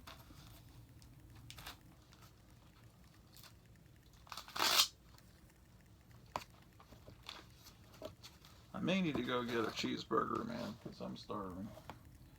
Here's 324. Oh, I forgot to show you that. Oh, I'm going to go get that drawing here in a second. 325. We're definitely in the 90s here because you got this shininess, the Marvel shiny. 393. Did DC do that? Did DC do the shiny covers? I don't think they did. Was it only Marvel and here's a reprint of the first issue of the Hulk. I'll put that at the end. Oh, wait. Yeah, here's the other ones. Okay, I've got the annuals breaking up the run. Okay, here's 427. Normally I put the annuals at the very end. 324, 427, 420. I was just buying these because the covers look so cool, and I love the Man-Thing. That's what drew me back in. 428. Oh, and see, this is a cool cover where they ape the Steranko, but it's a new run. It's number 34. And when they restarted the numbering of things, that's when I started to get really disenchanted. And now it's so out of control. Every 30 issues or so, they start over with a new issue number 1 so they can make money, because morons buy issue 1s thinking that they're going to be valuable. And and then they have 15, 20, 50 different variant covers, and it's so confusing that it takes a lot of the fun out of things, in my opinion. Okay, what is this box?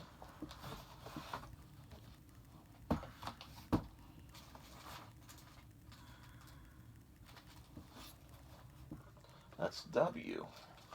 Oh, this could have Warlords in it. I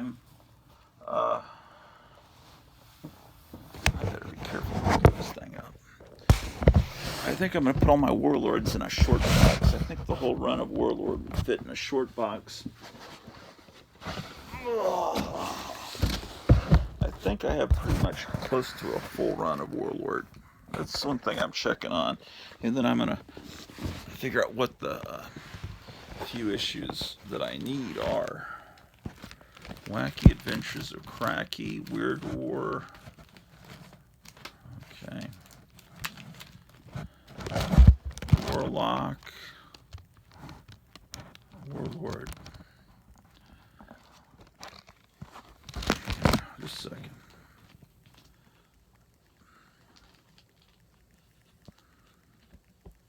Warlord, warlord, warlord, warlord, warlord, warlord.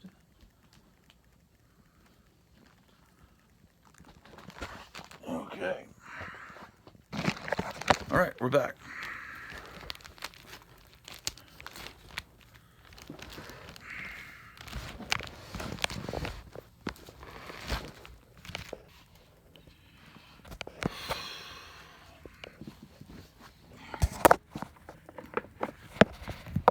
Let me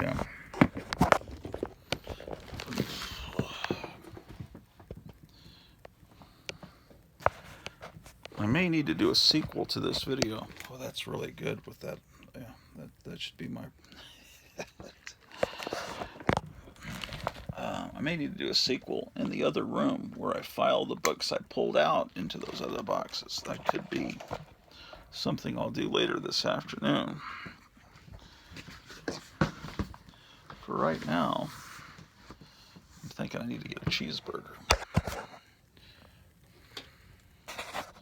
But let me show you that drawing.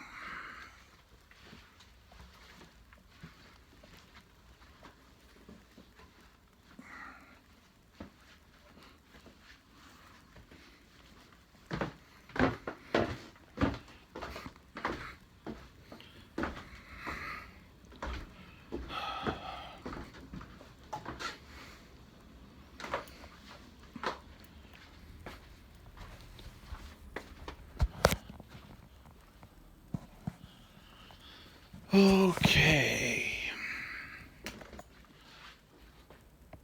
So which episode is this playing on the television right now? Let's take a look.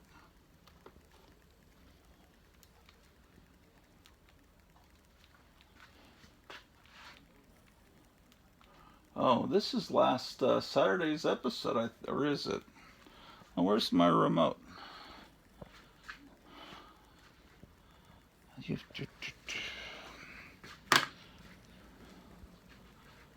Okay. Oh, I set it over here.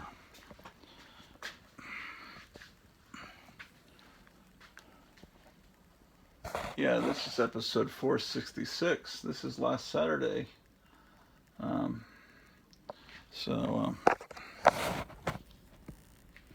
Yeah. So I had Charlton 66 on and Tylox the Mighty and Graphic Man. Maybe I'll do another episode live on Saturday morning. That way I can get some people that are unable to appear on Wednesday night's show. That's what happened last time, is we got some people that couldn't show up on Wednesday.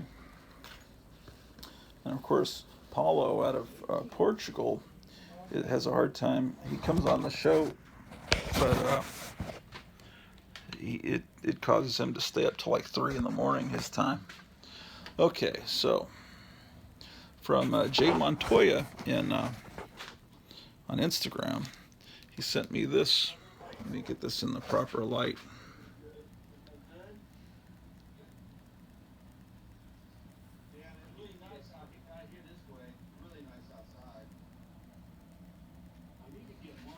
So I'm going to get this framed along with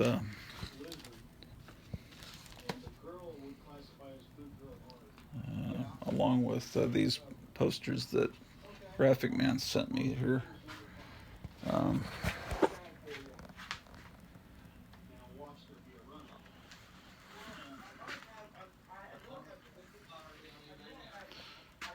Let me see. Let me try to figure out what time it is right now.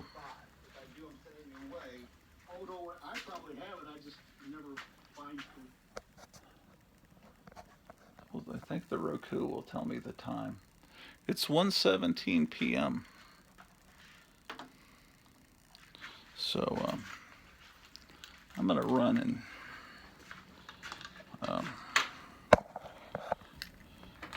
get a burger.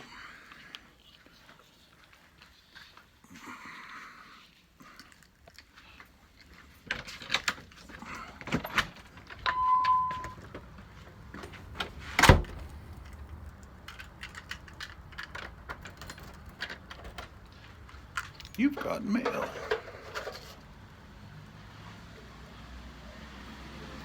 It's for my wife. Well, it's a beautiful fall day.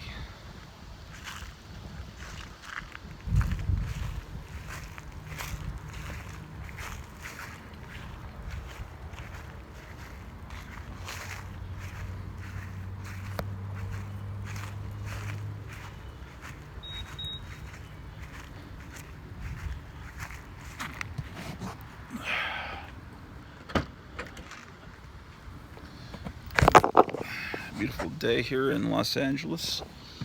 I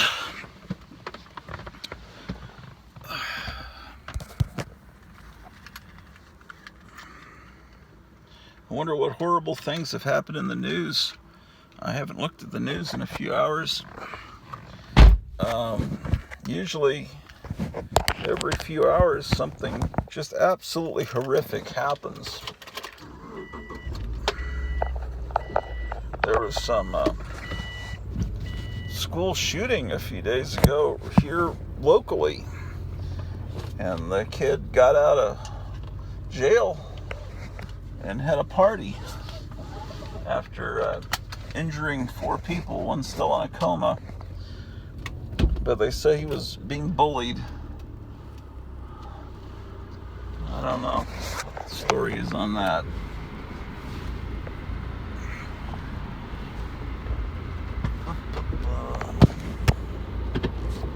I'm just thinking it's a real good time to get your kids, if you haven't already, out of the public school system. All right, let's see what's going on in the news. Don't you think that this is insane racism to think that there are no minority kids who could be benefited from gifted classes? It's like you have these white with the classic chase down.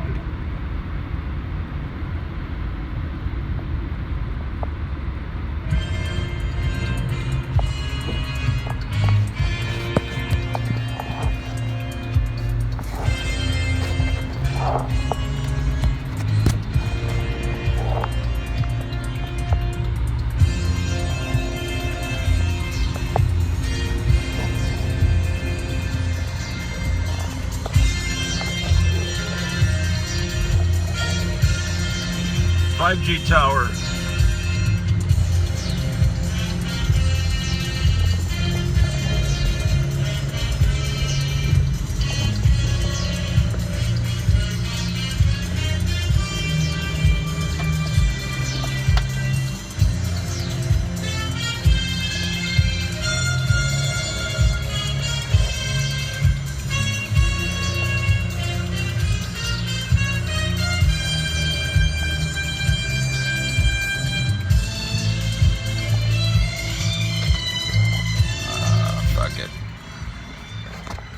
Sons of bitches.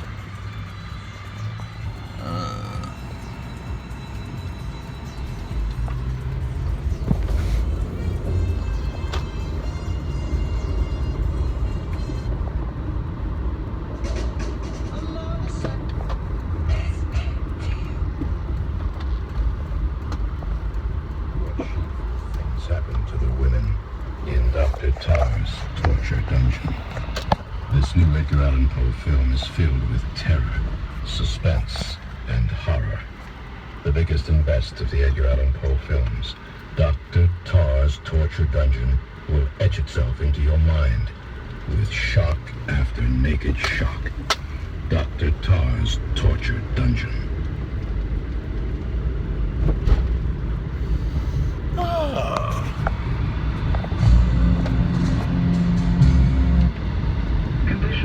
James Bond music, but I'd probably get a copyright claim.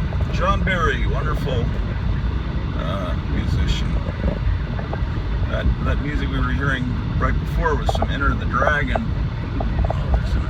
I don't want to go to a yard sale. I get tempted by these yard sale signs, and I know that would be bad.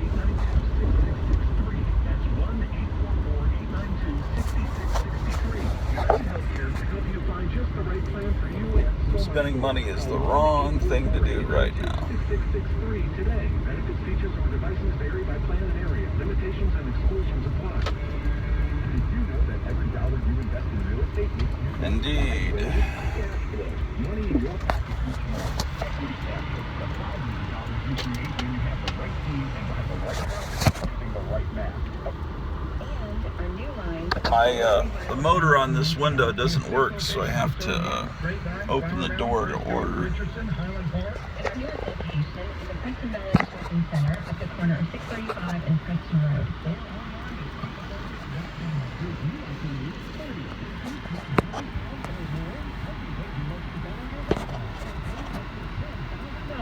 Just go to $436. All right. Brahms, what can I get for you? I'll have a combo number 4 with large fries and a large Coke, please. Anything else? That's it. 876 first one there. Thank you.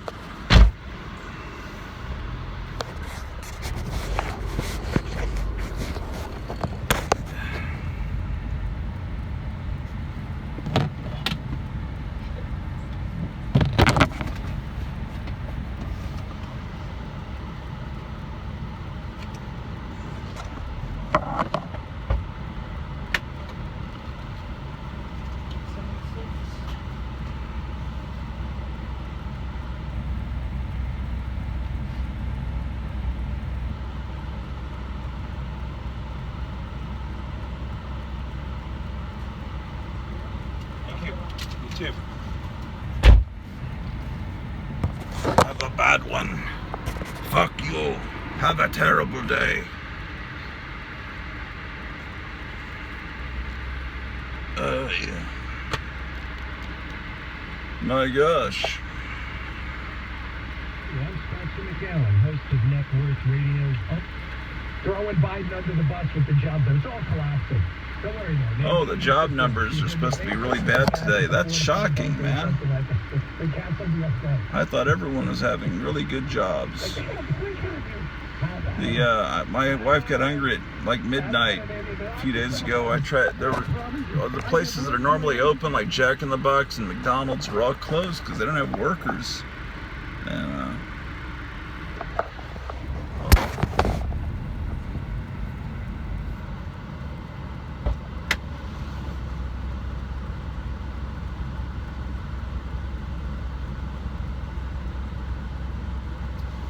I'm trying to pay again. What am I thinking, man? I have my card out like I'm going to pay a second time.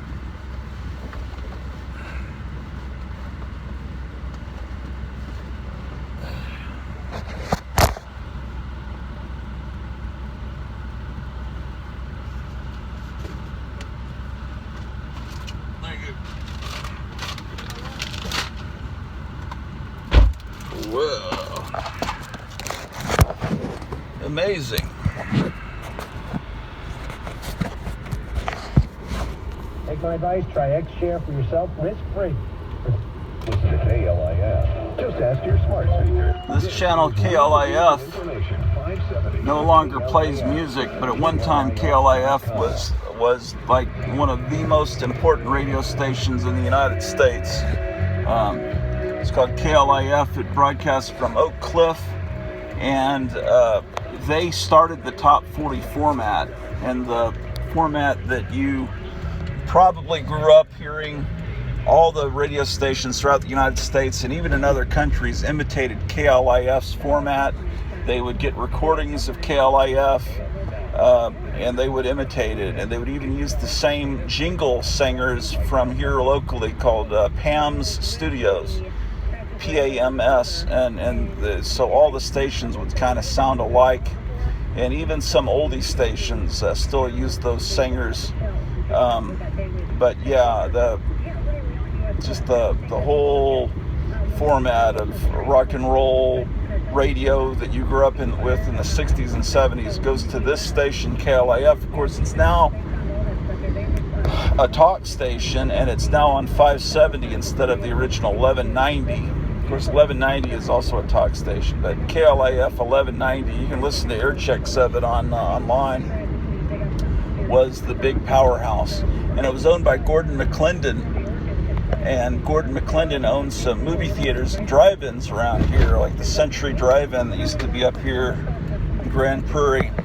And he got sick of some of the shitty movies that were being given to him for his drive-ins and his theaters, so he said, I can make better movies than these. So he went out and made a couple of his own movies. The Killer Shrews and The Giant Gila Monster are both Gordon McClendon movies, or at least produced by him. So this station you're listening to, KLIF, has connections to The Giant Gila Monster and the Killer Shrews movie, and great rock and roll. But now it's conservative talk radio, which is about all I listen to, because I'm a deplorable human being, man.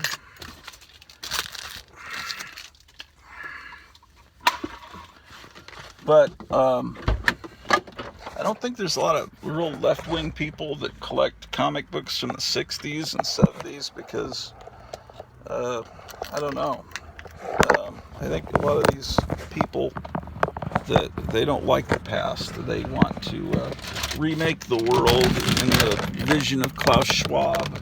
They want to build things back better because they think that the way things used to be in the 60s and 70s was pretty crummy. So they like these new comic books where every hero's been turned into a girl, and apparently where nobody thinks anymore. They just talk. That's kind of what I'm doing now. Alright. I don't know if you want to watch me eat. That may be a disgusting experience.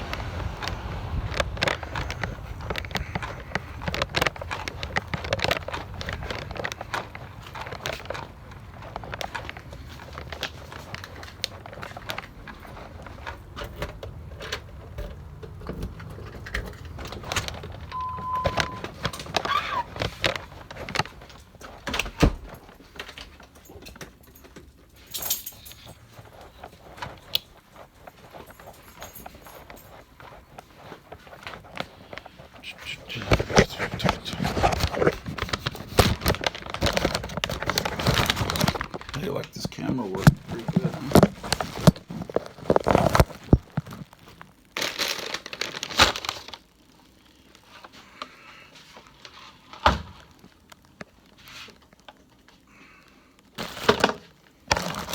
Something good on the Roku.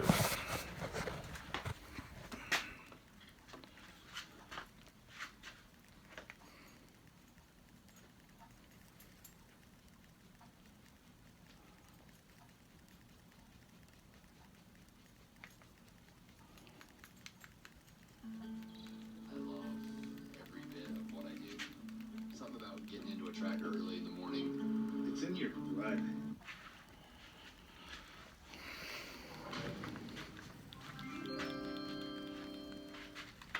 Things are coming down pretty rapidly. We just have this jobs report. Steve, what do you see? 194. Whoa. I see 194,000. That is real low. On off the presses, a brand new jobs report, a look at the state of the economy. Chief Business Correspondent Christine Romans with the new details. What does it say? All right, let me just run